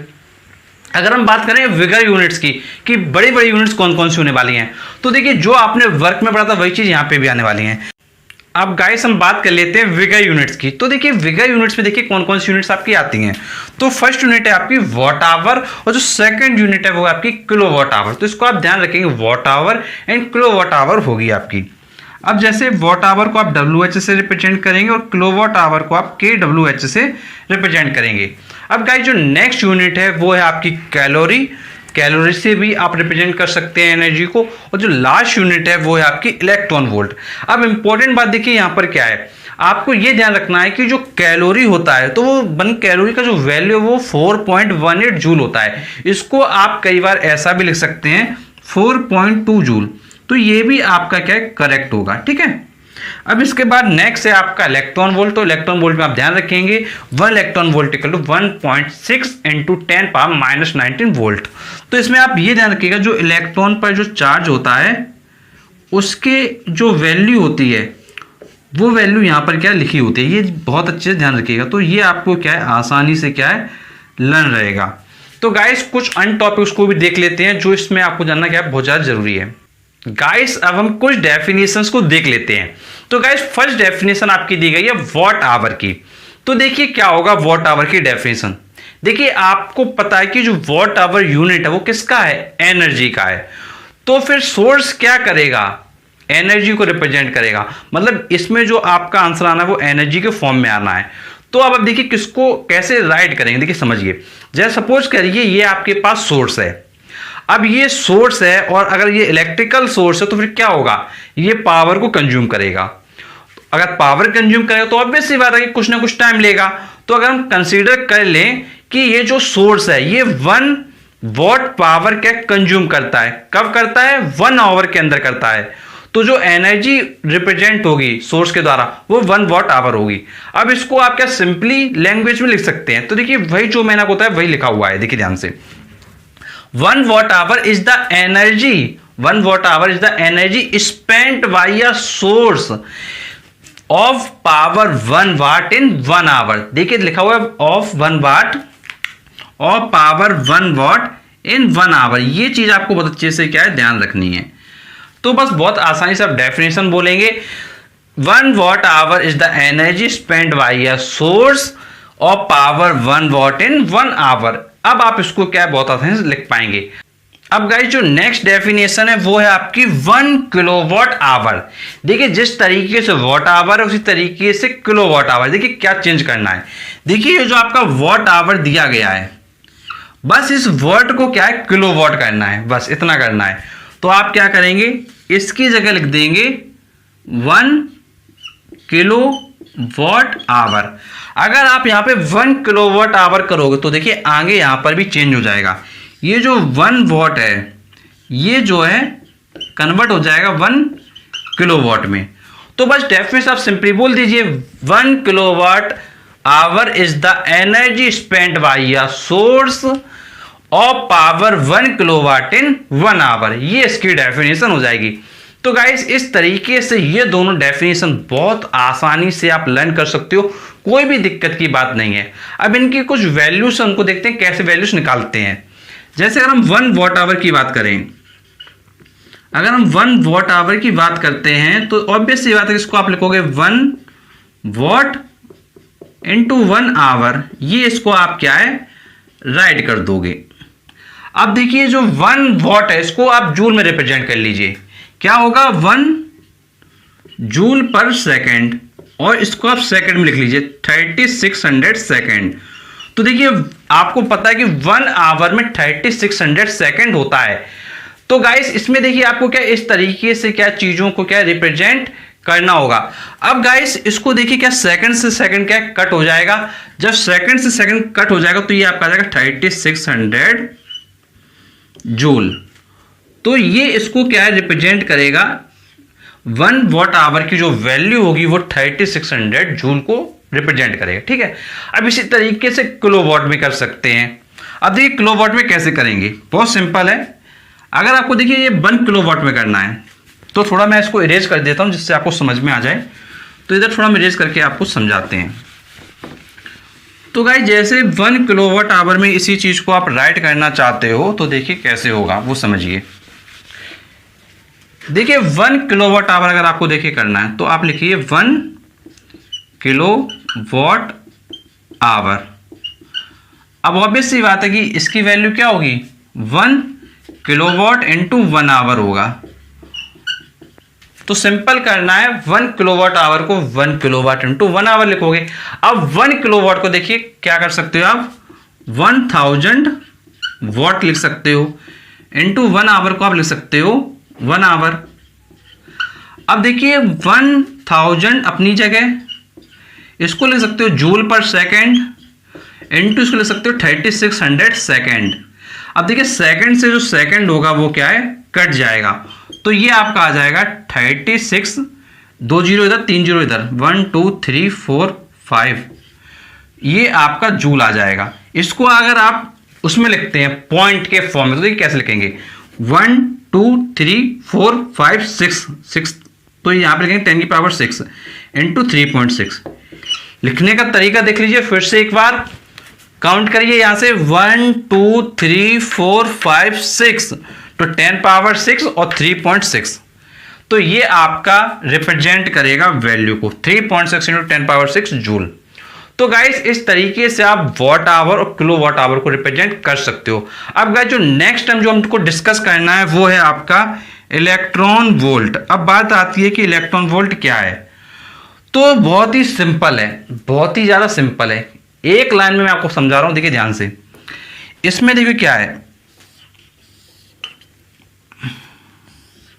जो भी हमारी एनर्जी ट्रांसफर हो रही है एटॉमिक पार्टिकल्स में, जो भी हमारी एनर्जी ट्रांसफर हो रही है एटॉमिक पार्टिकल्स में, वो क्या होती है, बहुत ही ज्यादा स्मॉल होती है। मतलब जो भी हमारे एटॉमिक पार्टिकल्स हैं उनमें जो भी एनर्जी हो रही है वो क्या बहुत ही वेरी स्मॉल हो रही है। तो बस वही लिखा गया है, the energy transferred in case of atomic particles is very small so it is measured in electron volt. इसको आप इस तरीके से लिखेंगे, फिर इसकी आप क्या वैल्यू निकालेंगे। तो देखिए क्या करेंगे, 1 EV equal 1 electron volt equal charge on n electron into 1 volt.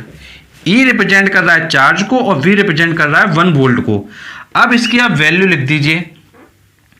अब देखिए इसकी आप देखिए जब वैल्यू लिखेंगे चार्ज ऑन 1 इलेक्ट्रॉन वो हो जाएगी आपकी 1.6 इंटू 10 पावर -19 इंटू 1 वोल्ट की वैल्यू 1 होगा, तो ये फाइनली जो आपका आ जाएगा वो 1.6 इंटू 10 पावर -19 आ जाएगा, 1.6 इंटू 10 पावर -19 आ जाएगा, और ये रिप्रेजेंट करेगा आपके 1 EV की वैल्यू को। तो गाइस इस तरीके से आप क्या है पूरी तरीके से सभी पॉइंट्स को क्या है आसानी से रिप्रेजेंट कर सकते हैं। तो गाइस ये आज की क्लास आपकी यहीं कंप्लीट होती है। यदि कोई आपकी प्रॉब्लम तो नीचे आप कमेंट बॉक्स में पूछिए, और गाइस ऐसे वीडियोस पाने के लिए आप चैनल को जरूर सब्सक्राइब कर नोटिफिकेशन मिल जाए, क्योंकि हम आपके लिए ऐसे वीडियो लाते हैं। चलिए मिलते हैं आपसे नेक्स्ट वीडियो में, तब तक के लिए शुक्रिया। हेलो वेलकम फ्रेंड्स, गाइस आज की इस क्लास में हम कुछ डिफरेंसेस को देखने वाले हैं। गाइस जैसा आपको पता है कि एग्जाम में जो डिफरेंस के जो क्वेश्चन होते हैं वो काफी अक्सर आते हैं। तो गाइस अगर आप इन क्वेश्चन को सही कर लेते तो आप काफी अच्छा स्कोर कर सकते हैं। तो गाइस आज आपको आईसीएससी बोर्ड क्लास 10th के लिए जो क्लास मिलने वाली है वो आपकी क्लास नंबर 6, और इसमें हम डिस्कस करने वाले हैं टॉपिक्स को। तो गाइस जैसे टॉपिक्स आपके सामने है कि वर्क पावर में डिफरेंस देखना है, एनर्जी एंड पावर में डिफरेंस देखना है। तो गाइस अगर आपने इस डिफरेंस को समझ लिया तो ये डिफरेंस बहुत इजी हो जाएगा आपके लिए। तो गाइस आप पहले वर्क और पावर का डिफरेंस देखिए, और उसी के बेसिस पर आप एनर्जी और पावर का डिफरेंस समझ सकते हैं। तो चलिए हम वीडियो शुरू करते सारे पॉइंट्स को देखते हैं। तो सबसे पहले बात आती है कि वर्क और पावर में क्या डिफरेंस है। तो देखिए पहले जो डिफरेंस आता है, फर्स्ट डिफरेंस, वो आपका आता है डेफिनेशन वाला। तो देखिए क्या डिफरेंस होता है वो आप देखिए। तो गाइस देखिए पहला पॉइंट है आपका, work done by the body is equal to the product of force and displacement. तो देखिए आपने पढ़ा होगा कि जो वर्क डन होता है वो फोर्स और डिस्प्लेसमेंट के प्रोडक्ट के इक्वल होता है। तो वही लिखा हुआ है, work done by the body equal to the product of force and displacement in the direction of force. बस वही लिख दीजिए आप सिंपल। फिर जब आपकी बात आ जाएगी नेक्स्ट पावर की, तो डेफिनेटली लिख दो रेट ऑफ डूइंग वर्क, बस वही लिखा होगा। आप देखिए सिस्टमेटिक लिखेंगे, it is the rate of doing work by the source. देखिए जब आप एग्जाम में लिख रहे होते तो सिस्टमेटिक वे में लिखना होता है। अब देखिए इस डिफरेंस को क्या हम बहुत अच्छा बना सकते हैं, कैसे बनाएंगे इस वीडियो के एंडिंग में मैं आपको बहुत ही जबरदस्त पॉइंट बताऊंगा। अगर इन्हीं डिफरेंस को हम काफी सिस्टमेटिक बनाना चाहे तो कैसे बनाएंगे वो आप समझेंगे इस वीडियो में। गाइस ये तो पहले बात हुई डिफरेंस की, फिर सेकंड डिफरेंस देखते हैं। सेकंड डिफरेंस आपका ये है, work does not depend on time. मतलब जो वर्क होता है वो टाइम पर डिपेंड नहीं करता है, लेकिन जो पावर होती है वो टाइम पर डिपेंड करती है, क्योंकि P इक्वल W/T होता है, तो P टाइम की क्या है, रेसिप्रोकल है। तो यहाँ लिखा होगा कि जो पावर होगा, इसमें देखिए ध्यान से लिखा हुआ है power depends on time in which work is done. तो बस आप ये लिख देंगे power depends on time in which work is done. इसके बाद जो नेक्स्ट पॉइंट आएगा वो है ऐसा यूनिट, तो आप लिखेंगे ऐसा unit of work is joule and ऐसा unit of power is watt. तो गाइस ये बिल्कुल आसान से आप क्या डिफरेंस को लिख सकते हो। अब गाइस इसको देखिए, अगर हमको थोड़ा सिस्टमेटिक और अच्छा करना तो ये कैसे लिखते हैं डिफरेंस को, देखिए मैं आपको कॉलम बना के दिखा रहा हूं, वो आप समझिए। जैसे सपोज करिए हमको ये डिफरेंस लिखना था, अब देखिए इसको देखिए कैसे सिस्टमेटिक बनाएंगे वो समझिए। देखिए अगर हम बात करें, पहले लिख लें सीरियल नंबर, फिर इसके बाद हम लिख लें पैरामीटर, फिर इसके बाद अगर हम लिख लें आपका वर्क, फिर इसके बाद अगर हम लिख लें पावर, तो देखिए क्या होगा, देखिए ध्यान से देखिए बहुत अच्छे से। तो अब हम देखिए क्या करेंगे, जैसे हमने फर्स्ट पॉइंट को क्या है नोट किया जो आपको मैंने बताया, तो फर्स्ट पॉइंट में आप यहाँ लिखेंगे सीरियल नंबर 1 और यहाँ पैरामीटर लिखेंगे डेफिनेशन, मतलब जो आप बता रहे हो डेफिनेशन के बेसिस पे बता रहे हो। तो ये आपका फर्स्ट पॉइंट यहाँ कवर हो जाएगा। फिर जब सेकंड पॉइंट पे आएंगे तो देखिए क्या करेंगे, सेकंड पॉइंट पे आने के लिए आपको पता है आप क्या बता रहे हो, टाइम से डिपेंडेंसी बताए हो, तो आप लिखिए टाइम डिपेंडेंसी, यहां पे लिखिए टाइम डिपेंडेंसी। फिर इसको आप क्या जैसा चाहें वैसा क्या है लिख दीजिए, कोई दिक्कत की बात नहीं है। अब गाइस जो थर्ड वाला पॉइंट है, तो थर्ड वाले पॉइंट में आप लिख दीजिए यहां पे SI यूनिट, तो फिर यहां पे आप उस यूनिट को क्या है रिप्रेजेंट कर दीजिए। मतलब ओवरऑल बात देखिए क्या है कि आपको सारे पॉइंट एक सिस्टमैटिक मैनर में क्या लिखने होंगे। तो गाइस इसको आप ध्यान रखेंगे, फर्स्ट आपका डेफिनेशन हो गया पैरामीटर, दूसरा हो गया टाइम डिपेंडेंट, थर्ड हो गया आपका ऐसा यूनिट। अब इसमें आप जो आंसर लिखते थे वो लिखेंगे, मतलब ये फिर आंसर क्या आपका काफी अट्रैक्टिव बनेगा। तो गाइस जब आप सिस्टमैटिक लिखेंगे तो आपको देखिए दिखाई देगा बहुत अच्छे तरीके से। जैसे अगर मान लीजिए अगर हम इन पॉइंट को यहाँ से इस तरीके से हटाते तो इस तरीके से एक टेबल इधर जाती, फिर 2 टेबल इधर जाती, तो फिर काफ़ी अट्रैक्टिव आपका आंसर क्या लगता। तो लिखने का एक आपको तरीका भी बहुत अच्छे से समझना है। अब गाइस इसके बाद हम बात करेंगे एनर्जी और पावर में डिफरेंस। सेम डिफरेंस आपको यहाँ पे क्या है कॉपी कर देना। आपको मैंने बताया था कि जो एनर्जी होता है वो वर्क के फॉर्म में होता है, तो कोई बहुत बड़ा डिफरेंस नहीं है, बस सेम टू सेम लिख देंगे। तो देखिए क्या है एनर्जी की डिफरेंस आपने क्या पढ़ा था, its capacity to do work, बस लिख दीजिए energy of a body is its capacity to do work, बस हो गया। फिर क्या पावर है, वही डेफिनेशन जो आपको भी मैंने बताई, रेट ऑफ डूइंग वर्क, बस आप लिख दीजिए rate at which energy is supplied by it, बस सिंपल सा लिख दीजिए, तो डायरेक्टली आपका डेफिनेशन हो जाएगा। फिर इसके बाद नेक्स्ट पॉइंट है उसी तरीके से टाइम डिपेंडेंसी। तो देखिए यहाँ पर क्या होगा, एनर्जी है तो वर्क का फॉर्म है, तो ये टाइम पे डिपेंड नहीं करेगा, और पावर टाइम पे डिपेंड करेगा, P इक्वल W/T के अकॉर्डिंग। तो ध्यान रखेंगे does not depend upon time, और यहाँ पे डिपेंड्स ऑन टाइम। फिर नेक्स्ट वही है यूनिट आपका पता है, एनर्जी है तो यूनिट आपका जूल हो जाएगा ऐसा यूनिट, और अगर आपका पावर तो ऐसा यूनिट आपका वॉट हो जाएगा। तो इस तरीके से गाइस आप डिफरेंसेस को बहुत ही आसानी से समझकर लिख सकते हो। गाइस बस ध्यान रखिएगा कि एक सिस्टमेटिक टेबल आप जब बनाएंगे तो आंसर इतना इंप्रेसिव होगा जो आप सोच भी नहीं पाएंगे। तो गाइस जो ये इंप्रेसिव वे मैंने आपको बताया वो यहाँ पे बताया, इसको आप समझ लीजिए, बहुत ही इंप्रेसिव वे है ये आपका। आंसर को जब आप लिखेंगे तो बहुत ही आपका क्या ये इंप्रेसिव हो जाएगा। तो ये चीज़ आप बहुत अच्छे से समझ लीजिए, आंसर को जितना आप एग्जाम में इंप्रेसिव बनाओगे तो वहाँ से आपके नंबर क्या काफ़ी अच्छे से आ जाएंगे। और गाइस जब भी आप वीडियोस को देखते हैं तो आप क्या करें पोर्ट्रेट मोड में ले आया करिए, तो वहाँ से वीडियो आपको क्या बिल्कुल एकदम क्लियर दिखाई देगा और एक एक वर्ड आपको बहुत अच्छे समझ में आएगा। गाइस यदि आप कुछ पूछना चाहते हैं नीचे कमेंट बॉक्स में कमेंट करके पूछ सकते हैं। और गाइस ऐसे वीडियोस पाने के लिए चैनल को जरूर सब्सक्राइब कर नोटिफिकेशन दबाएं, क्योंकि हम आपके लिए ऐसे वीडियो लाते रहते हैं। चलिए मिलते हैं आपसे नेक्स्ट वीडियो में, तब तक के लिए शुक्रिया। Hello welcome to academics. Guys आज के इस वीडियो में हम प्रूव करने वाले हैं K equal to half mv²। Guys देखेंगे कि काइनेटिक एनर्जी का जो एक्सप्रेशन है वो हम कैसे निकाल सकते हैं। गाइस इस एक्सप्रेशन को मैं आपको इतने सिंपल स्टेप में बता दूंगा कि आपके दिमाग में बिल्कुल छप जाएगा, और गाइस एग्जाम हॉल तक बिल्कुल आपके दिमाग में ये चीज बस जाएगी। गाइस कैसे समझेंगे? गाइस समझने के लिए हम आपको सारा का सारा डेटा प्रॉपर वे में समझाएंगे। तो गाइस वीडियो को पूरा देखते रहिए, बहुत ही ज़्यादा इंटरेस्टिंग वीडियो होने वाला है। तो गाइस जैसा आपको पता है कि हम प्रूव क्या करने वाले हैं, k equal to half m v square, मतलब हम निकाल क्या रहे हैं, हम निकाल रहे हैं एक्सप्रेशन फॉर काइनेटिक एनर्जी। मतलब किसकी बात कर रहे हैं? काइनेटिक एनर्जी की। ऑब्वियस सी बात है कि अगर बॉडी के लिए हम काइनेटिक एनर्जी का एक्सप्रेशन प्रूव कर रहे हैं तो इसका मतलब क्या है कि बॉडी के अंदर कुछ ना कुछ मास होगा। कंसीडर कर लीजिए कि मास क्या है, इसका m है। अब बॉडी क्या है? मोशन में है। अगर मोशन में है तो उसके अंदर कुछ ना कुछ एक्सेलरेशन भी होगा, तो बॉडी पर जो एप्लीकेबल फोर्स होगा वो ma होगा। तो गाइस बस इसी तरीके से हम लिख सकते हैं कि जो बॉडी पर एप्लीकेबल फोर्स F होगा उसकी वैल्यू ma होगी, और इसको हम राइट कर देते हैं इक्वेशन नंबर 1। तो गाइस ये तो आपकी इक्वेशन नंबर 1 क्या है, नोट आसानी से हो जाती है। अब गाइस आपने ये कई बार पढ़ा होगा कि जो वर्क डन होता है किसी भी बॉडी में वही एनर्जी के फॉर्म में क्या है, स्टोर हो जाता है। अब गाइस जो वर्क डन होगा वो एनर्जी के फॉर्म में क्या है, कवर हो जाएगा। तो हम क्या लिख सकते हैं? हम लिख सकते हैं कि जो काइनेटिक एनर्जी होगा बॉडी में वो वर्क डन के इक्विवेलेंट होगा। अगर आपकी जो काइनेटिक एनर्जी है वो वर्क डन के इक्वल अगर हम करेंगे तो k इक्वल टू आपका हो जाएगा W, और W को हम क्या लिख सकते हैं? W को लिख सकते हैं फोर्स इंटू डिस्प्लेसमेंट, तो लिख देंगे F इंटू एस। तो गाइस बिल्कुल सिंपल स्टेप में आप इसको लिख दीजिए। तो F इंटू एस आपने लिख दिया और इसको आप डाल देंगे इक्वेशन नंबर 2। तो ये इस तरीके से आपकी इक्वेशन फर्स्ट हो जाएगी और इक्वेशन सेकंड हो जाएगी। तो गाइस ये आपकी इक्वेशन 1 हो चुकी है और ये आपकी इक्वेशन नंबर 2 हो चुकी है।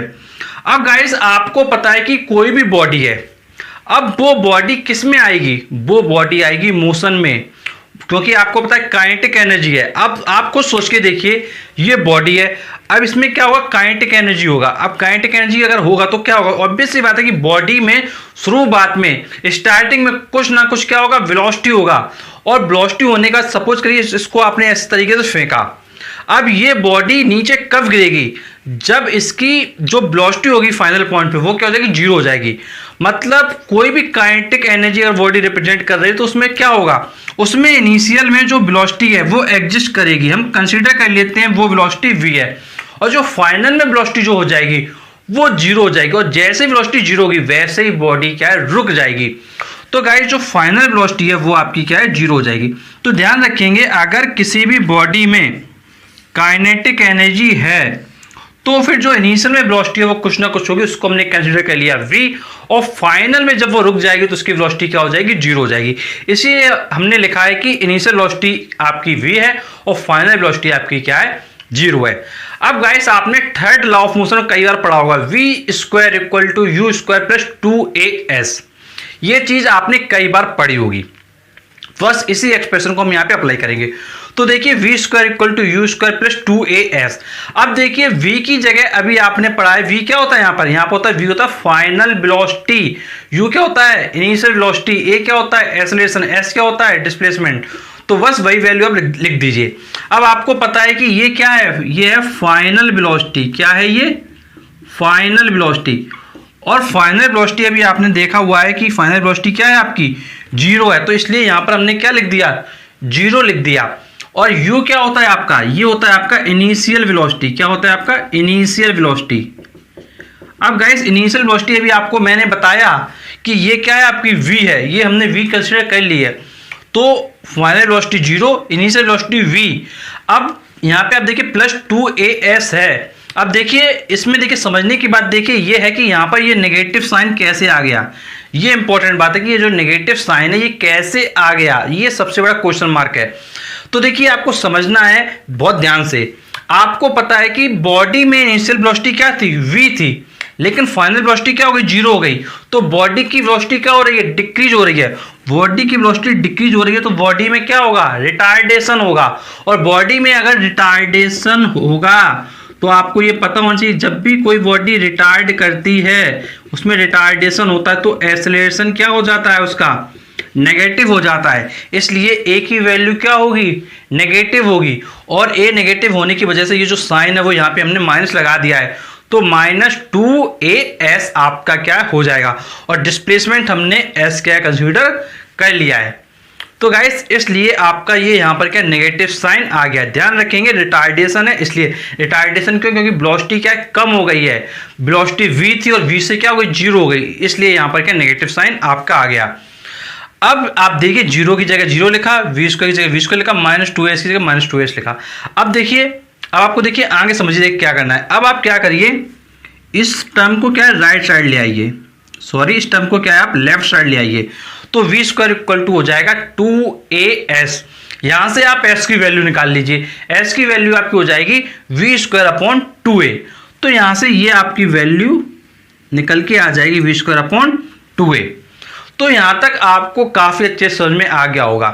गाइस जब ये आपकी वैल्यूज आ जाएं, फिर देखिए आपको क्या करना है, आप ध्यान से समझ लीजिए क्या करना है आपको।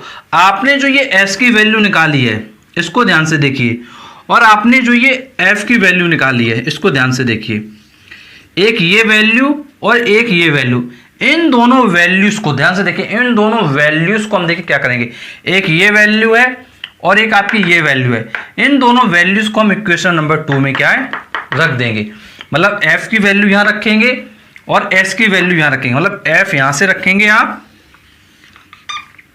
और s आप यहां से रखेंगे, और रखने के बाद आप क्या है काइनेटिक एनर्जी के एक्सप्रेशन निकाल पाएंगे। तो गाइस वही हमने यहां पर देखिए लिखा है, substitute value of f from equation 1, मतलब इक्वेशन 1 से f की वैल्यू लेना है आपको, and value of s from equation 3, और s की वैल्यू इक्वेशन नंबर 3 से लेना है। कहां रखना है, इन इक्वेशन 2, इक्वेशन नंबर 2 में रख देना है। तो आपने अभी देखा था k equal to F s था, k equal to F s हमने लिख दिया। अब f की वैल्यू m है, अभी मैंने आपको इक्वेशन नंबर 1 से बताया, और s की वैल्यू अभी आपकी देखिए यहाँ पे निकाला इक्वेशन नंबर 3 में v स्क्वायर अपॉन 2a। तो v स्क्वायर अपॉन 2a, यहाँ पर a से a क्या है कैंसिल हो जाएगा, तो आपका बचा यहाँ पर mv square upon 2। mv square upon 2 को आप लिख सकते हैं हाफ mv स्क्वायर।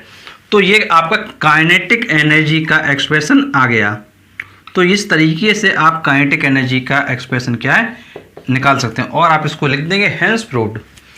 तो गाइस काइनेटिक एनर्जी का एक्सप्रेशन निकालना बहुत आसान है, बहुत आसानी से निकाल सकते हैं। गाइस ये तो मैंने आपको समझा दिया और आप इसको लिख सकते हैं, बट गाइस एक इंपॉर्टेंट बात आप बहुत अच्छे से समझ लो, बहुत अच्छे से इस बात को समझ लो। अगर आपके एग्जाम में ये क्वेश्चन आता है और अगर आप ये सोचते हैं इसी तरीके से आपने क्या है नोट करके छाप दिया, अगर आप सोचिए भैया ये हमने जो है इसको नोट कर लिया और इसको हम छाप दें, तो आप ये दिमाग में अपने बसा लो फुल मार्क्स नहीं मिलने वाले। बिल्कुल अपने दिमाग में आप बसा लो, क्यों नहीं मिलेंगे वो समझिए ध्यान से। जब भी आप अपनी बुक देखेंगे, देखिए मैं आपको बुक दिखाता हूं, देखिए जब आप बुक देखेंगे तो आपको देखिए यहाँ दिखाई देगा एक्सप्रेशन फॉर काइनेटिक एनर्जी, ये सलीना की बुक है। अब इसमें आप देखें तो आपको देखिए दिखाई देगा कि यहाँ पर क्या ये जो काफ़ी लैंग्वेज वगैरह लिखी रहती है बीच बीच में, आपको ये लैंग्वेज लिखनी होती है, बिल्कुल ध्यान से सुन लीजिए, लिखनी होती है। बस इसको आप क्या कर सकते हैं, अब आप अपने वर्ड्स में लिख सकते हैं। अब जैसे सपोज करिए अभी आपने यहाँ लिखा फोर्स इक्वल टू ma, तो आप लिखिए consider a body having mass m and acceleration a, then the applied force on the body is F equal to ma। मतलब इसको आप एक लैंग्वेज के फॉर्म में लिखेंगे। मतलब अगर आप लैंग्वेज सिस्टमेटिक फॉर्म में नहीं लिखेंगे और आप सोचे भैया पूरे नंबर मिलने वाले हैं, बिल्कुल नहीं मिलने वाले हैं।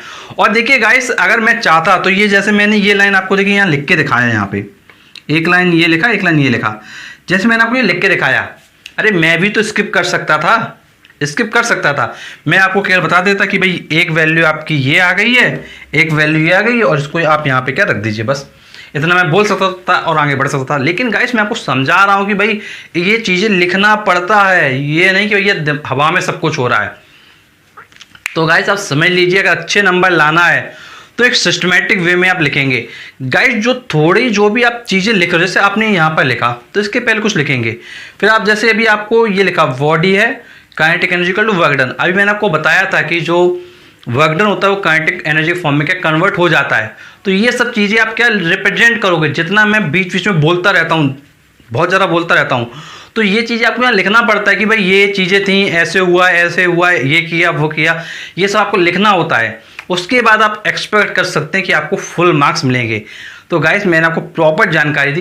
गाइस यदि कुछ प्रॉब्लम हो रही है तो नीचे आप कमेंट हो सकते कमेंट करके पूछ सकते हैं। और गाइस ऐसे वीडियोस पाने के लिए हमारे चैनल को जरूर सब्सक्राइब करें, नोटिफिकेशन बेल दबाएं, क्योंकि हम आपके लिए ऐसे वीडियो लाते रहते हैं। चलिए मिलते हैं आपसे नेक्स्ट वीडियो में, तब तक के लिए शुक्रिया। Hello, welcome to academics. Guys, आज का ये वीडियो आपके लिए क्या बहुत ज़्यादा इंपॉर्टेंट है। गाइस, आज के इस वीडियो में हम डिस्कस करने वाले हैं relationship between kinetic energy and momentum. Guys, हम एक्सप्रेशन ड्राइव करेंगे कि कैसे आप एक्सप्रेशन को ड्राइव कर सकते हैं। गाइस, जैसा आपको पता है कि आज है हमारी क्लास नंबर 9 और इसके प्रीवियस 8 क्लासेस आपको दी जा चुकी हैं चैप्टर के रिगार्डिंग। तो गाइस, जो आपका चैप्टर नंबर 2 है वर्क एनर्जी पावर, इसको आप कॉन्सेंट्रेट होकर काफी अच्छे से पढ़िए और गाइस प्रीवियस क्लासेस को आप जरूर देखते रहिए। तो चलिए आज के इस वीडियो में हम रिलेशनशिप देख लेते हैं काइनेटिक एनर्जी और मोमेंटम के बीच में। तो देखिए कैसे प्रूव करेंगे। गाइस, बहुत ही आसान तरीके से मैं आपको इतना सिस्टमैटिक वे में समझा दूंगा कि आप चुटकियों में इसको क्या कर पाएंगे। तो चलिए हम बताते हैं कैसे आप इसको प्रूव करेंगे। जैसे अभी आपको मैंने कहा कि काइनेटिक एनर्जी और मोमेंटम का रिलेशनशिप है, तो ऑब्वियस सी बात है कि इन दोनों का यूज क्या है हमारे पास होगा। तो सबसे पहले आप क्या करिए, आप काइनेटिक एनर्जी का फॉर्मूला राइट करिए। अब देखिए काइनेटिक एनर्जी का फॉर्मूला क्या होता है, 1/2 mv²। तो आप क्या करें, डायरेक्टली आप राइट करें k = 1/2 mv² और इसको राइट कर दें क्वेश्चन नंबर 1। अब इसके बाद आपसे मैंने कहा मोमेंटम का रिलेशन निकालना है। तो मोमेंटम क्या होता है, p कैसे डिनोट करते हो, mv से। तो p = mv लिख लीजिए। अब देखिए आप क्या करोगे, p = mv राइट करने के बाद यहां से वेलोसिटी की वैल्यू निकालोगे। वेलोसिटी की वैल्यू निकालोगे तो आ जाएगा p/m। तो p/m वैल्यू आ गया वेलोसिटी का। अब आप क्या करिए, जो ये v की वैल्यू आई है, इस v की वैल्यू को आप इक्वेशन नंबर 2 से क्या कर दें, इक्वेशन नंबर 1 में क्या राइट कर दें। तो आप जब इसको राइट करेंगे तो क्या होगा, 1/2 mv² था। तो v की वैल्यू अभी आपने देखिए क्या लिखा, देखिए ध्यान से, ये जो v की वैल्यू है इसको आपने यहां रखा है। तो आप खुद देखिए 1/2 अपनी जगह, m अपनी पोजीशन पर, और v की वैल्यू क्या है, p/m। तो p/m का स्क्वायर हो जाएगा ये आपका। तो आप देखिए जब आप इसको सॉल्व करेंगे तो देखिए आपको क्या दिखाई दे रहा है, ये आपका कन्वर्ट हो जाएगा p²/m² में। किस में कन्वर्ट हो जाएगा, p²/m² में। एक m से एक m ये कट जाएगा, एक m यहाँ पे क्या बच जाएगा। तो ऊपर बचा p², तो p² लिखा, नीचे बचा 2 लिखा, एक नीचे m बचा, एक m ये लिखा, तो p²/2m हो गया। तो गाइस एक तो एक्सप्रेशन आपका ये हो जाएगा जो आप प्रूव करते हैं। इसके अलावा आप क्या इसको आगे भी सॉल्व क्या कर सकते हैं। अब आप देखिए क्या कर सकते हैं, आप यहां से p² की वैल्यू निकाल सकते हैं। p² की वैल्यू होगी 2m²। फिर इसके बाद आप p की वैल्यू निकालिए तो आपका हो जाएगा √2m²। तो इस तरीके से ये आपके दो रिलेशन आ जाते हैं। अब गाइस आपको इन दोनों रिलेशन को बहुत अच्छे से बिल्कुल फॉर्मूले के फॉर्म में क्या लर्न करना होगा। तो गाइस ये तो आपके एक्सप्रेशन है जो आपको इन दोनों स्टेप तक क्या है प्रूफ करना होगा। और गाइस जब आप इसको प्रूफ करेंगे, जब आप एग्जाम हॉल में होंगे, इसको राइट करेंगे, तो गाइस एक सिस्टमैटिक लैंग्वेज में आप लिखेंगे, consider a body having mass m, velocity v and kinetic energy k, then we can write as k = 1/2 mv²। मतलब जो गाइस लैंग्वेज होती है वो आप इसको सिस्टमैटिक वे में क्या लिखेंगे।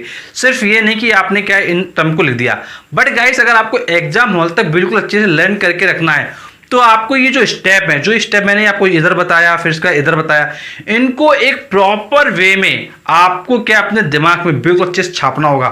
गाइस अगर आप इनको अपने दिमाग में रखेंगे तो गाइस लैंग्वेज आप आसानी लिख सकते हो, कोई आपको दिक्कत वगैरह कुछ भी नहीं होगी।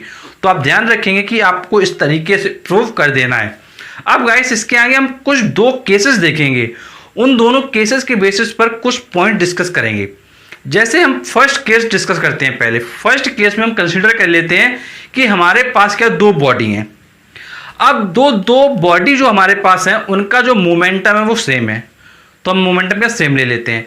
अब आपको मैं बताना चाहूंगा कि जैसे अगर मोमेंटम सेम है तो p की वैल्यू कांस्टेंट हो गई। अगर p की वैल्यू कांस्टेंट है तो आप यहां देखिए इस फॉर्मूले से, अगर p की वैल्यू कांस्टेंट है तो k और m क्या है, इनवर्सली प्रोपोर्शनल है।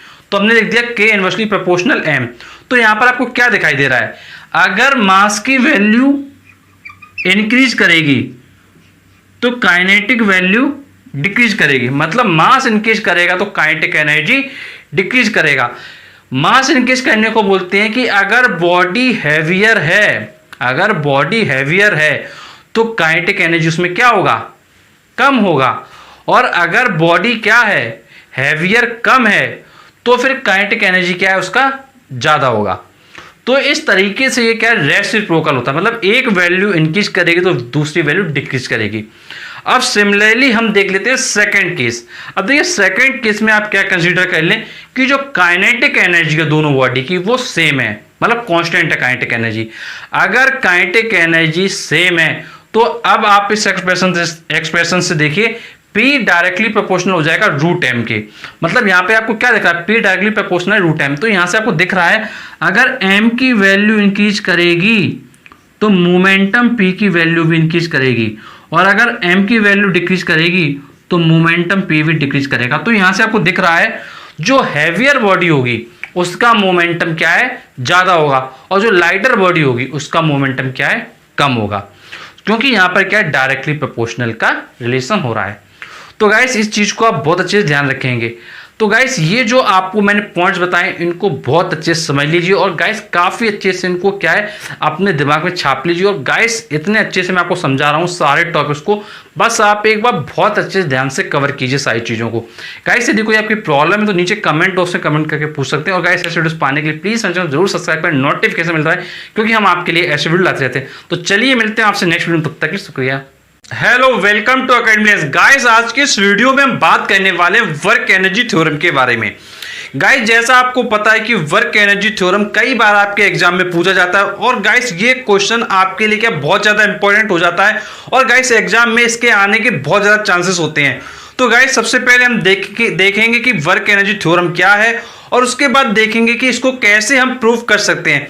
गाइस प्रूव करने का मैं आपको इतना जबरदस्त तरीका बताने वाला हूं, इतना आसान बताने वाला हूं कि आपके माइंड में ये बिल्कुल अच्छे से स्टोर हो जाएगा, और गाइस आप कभी भी नहीं भूलेंगे।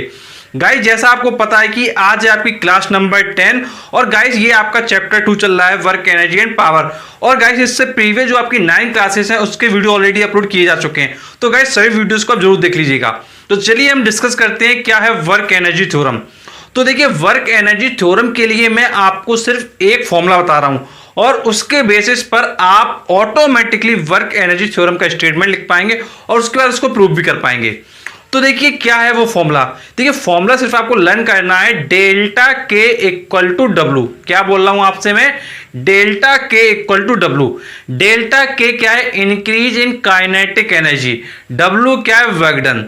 तो बस यही इसकी थ्योरम है, मतलब जो इंक्रीज इन काइनेटिक एनर्जी होगा वो इक्वल होगा वर्क डन के। ये आपकी थ्योरम हो गई। अब इसको थोड़ा प्रॉपर वे में हम लिख देंगे। देखिए प्रॉपर वे में कैसे लिखेंगे, सिंपली आप देखिए आपको प्रॉपर वे में समझ में आ जाएगा। देखिए आप लिखेंगे according to work energy theorem, पहले लिख दीजिए according to work energy theorem the increase in kinetic energy. देखिए मैंने के ई लिखा है, आप एग्जाम में के ई नहीं लिखेंगे, आप लिखेंगे पूरा काइनेटिक एनर्जी। तो आप लिखेंगे according to work energy theorem the increase in kinetic energy of a moving body is equal to the work done, is equal to the work done by a force acting in the direction of moving body. तो बस आपको इस तरीके से एक systematic language के form में बस लिखना है।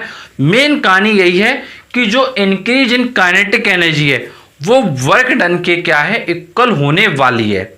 बस इसको थोड़ा सिस्टमैटिक वे में आपको क्या है एक बारी जो डेफिनेशन है सही तरीके से थोड़ा प्रॉपर वे में लर्न कर लेना होगा।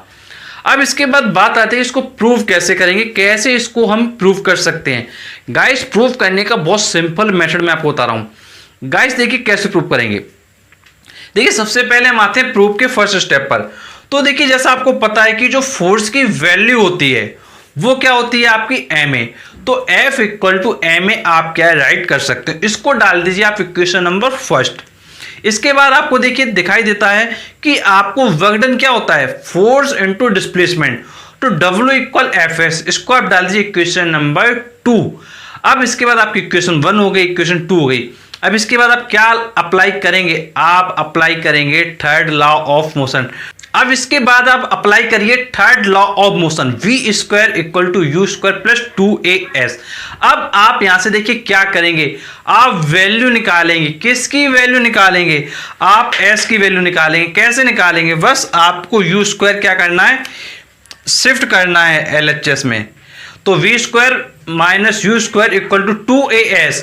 फिर इसके बाद आप क्या करेंगे, 2a से इधर डिवाइड कर देंगे तो आपका आ जाएगा s equal to v square minus u square upon 2a। अगर गाइस आपको इक्वेशन नंबर 3 तक ये बात समझ में आ गई है तो बस आपका ये प्रूफ क्या है, बहुत ही आसानी से हो गया। बस आपको इतना समझना था बस। तो बिल्कुल अच्छे से ध्यान रखेंगे, ये क्या है आपका थर्ड लॉ ऑफ मोशन। अब गाइस ये तो बात आपको समझ में आ गई कि इक्वेशन नंबर 3 तक इस तरीके से आप स्टेप लिख सकते हैं। अब देखिए बिल्कुल सिंपल हो गया डेरिवेशन, कुछ भी करने की आपको ज्यादा जरूरत नहीं है। तो देखिए अब क्या करेंगे, ध्यान से देखिएगा। अब देखिए आपको देखिए इस फॉर्मूले को ध्यान से देखना है, W equal to f cross s, इसको ध्यान से देखिएगा। अब आप क्या करेंगे, जो ये एफ की वैल्यू है वो इक्वेशन नंबर 1 से रखेंगे और जो ये एस की वैल्यू है ये आप इक्वेशन नंबर 3 से क्या है यहां पर रखेंगे। मतलब आपको क्या करना है, W इक्वल एफ एस में एफ की वैल्यू और एस की वैल्यू ये सब्स्टिट्यूट करना है। अब आपको पता है कि एफ की वैल्यू इक्वेशन नंबर 1 से आएगी और एस की वैल्यू इक्वेशन नंबर 3 से आएगी, ये दोनों आप यहाँ सब्स्टिट्यूट कर दीजिए। बस वही चीज हमने देखिए यहाँ पर लिखा हुआ, ध्यान से पढ़िए। अब बहुत आसान हो गया, बहुत आसान है बिल्कुल। Substituting value of f from 1 and value of s from 3 in equation number 2, बस वैल्यू रखिए। देखिए W equal to F s था आपका, W equal to f cross s. अब देखिए एफ की वैल्यू एम ए, एस की value v square minus u square upon 2a। अब आपको देखिए दिखाई दे रहा है कि ये इस a से ये a कैंसिल क्या है हो जाएगा। अब क्या बचा आपका m ब्रैकेट में v square minus u square upon 2। तो ये स्टेप आपका आ गया। अब आप क्या करेंगे, m से अंदर मल्टीप्लाई करेंगे और सेपरेट करेंगे टर्म को, m we square upon 2 minus m you square upon 2। अब ये आपके टर्म हो गए। अब देखिए इसको आप क्या लिख सकते हैं, एम वी स्क्वायर अपॉन 2 को लिख सकते हैं आप 1/2 एम वी स्क्वायर, तो W equal to 1/2 m we square. Similarly m we square upon 2 को आप लिख सकते हैं 1/2 एम वी स्क्वायर। तो ये आपका W equal to half M we square minus half M you square आ जाता है। अब देखिए, अब आपने कई बार पढ़ा होगा कि जो इनिशियल काइनेटिक एनर्जी है उसको आप KI से रिप्रेजेंट कर सकते हैं और जो फाइनल काइनेटिक एनर्जी उसको आप KF से रिप्रेजेंट कर सकते हैं।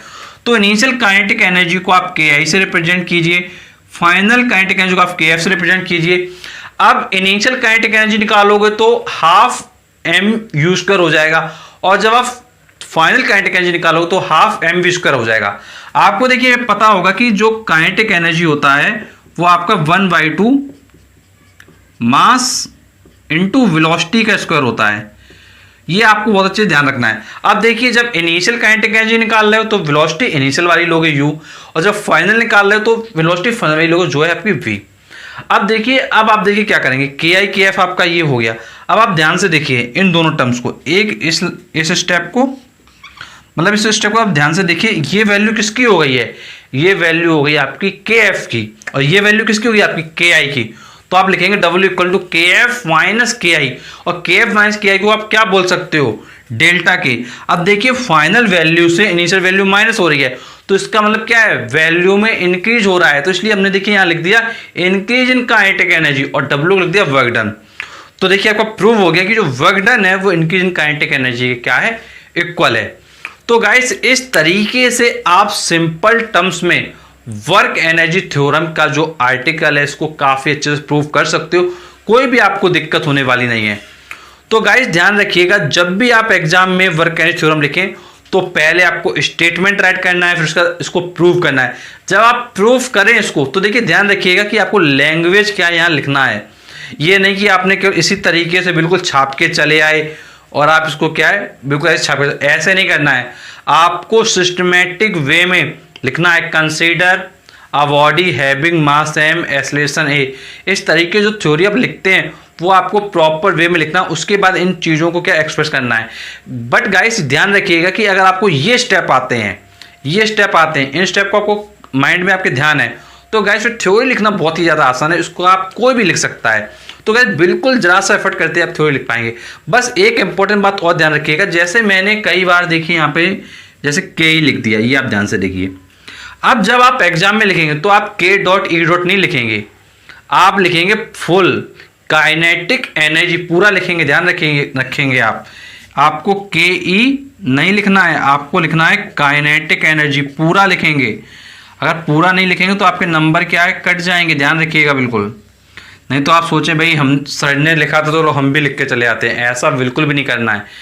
गाइस उम्मीद है आपको ये पूरी थ्योरम काफ़ी अच्छे से समझ में आई होगी। गाइस यदि कोई आपकी प्रॉब्लम है तो गाइस आप कमेंट बॉक्स में कमेंट करके पूछ सकते हो। गाइस ऐसे वीडियोस पाने के लिए आप हमारे चैनल जरूर सब्सक्राइब करें, नोटिफिकेशन बेल दबाएं, क्योंकि हम आपके लिए ऐसे वीडियो लाते रहते हैं। तो चलिए मिलते हैं आपसे नेक्स्ट वीडियो में, तब तक के लिए शुक्रिया।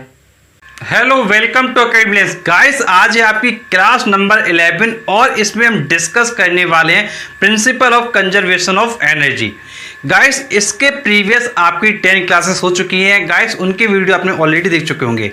गाइस आज का ये वीडियो बहुत ज़्यादा इंपॉर्टेंट है और गाइस ये जो वर्क एनर्जी चैप्टर है आपका, ये बहुत अच्छे से आपको सारे वीडियोस के माध्यम से समझ में आया होगा। गाइस अब हम देख लेते हैं principal of conservation of energy क्या है, फिर इसके बाद हम देखेंगे इसका थ्योरेटिकल वेरिफिकेशन कैसे होगा। तो चलिए हम वीडियो स्टार्ट करते हैं, सारे पॉइंट को समझते हैं। तो पहले बात आती है principal of conservation of energy. अब देखिए कंजर्वेशन का मतलब होता है कोई चीज़ सुरक्षित रहना, मतलब जो एनर्जी है वो कंजर्व रहेगी, मतलब वो चीज़ क्या सुरक्षित रहेगी।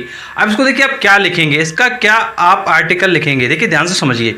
थ्योरेटिकल में आपको लिखना है energy can neither be created nor be destroyed.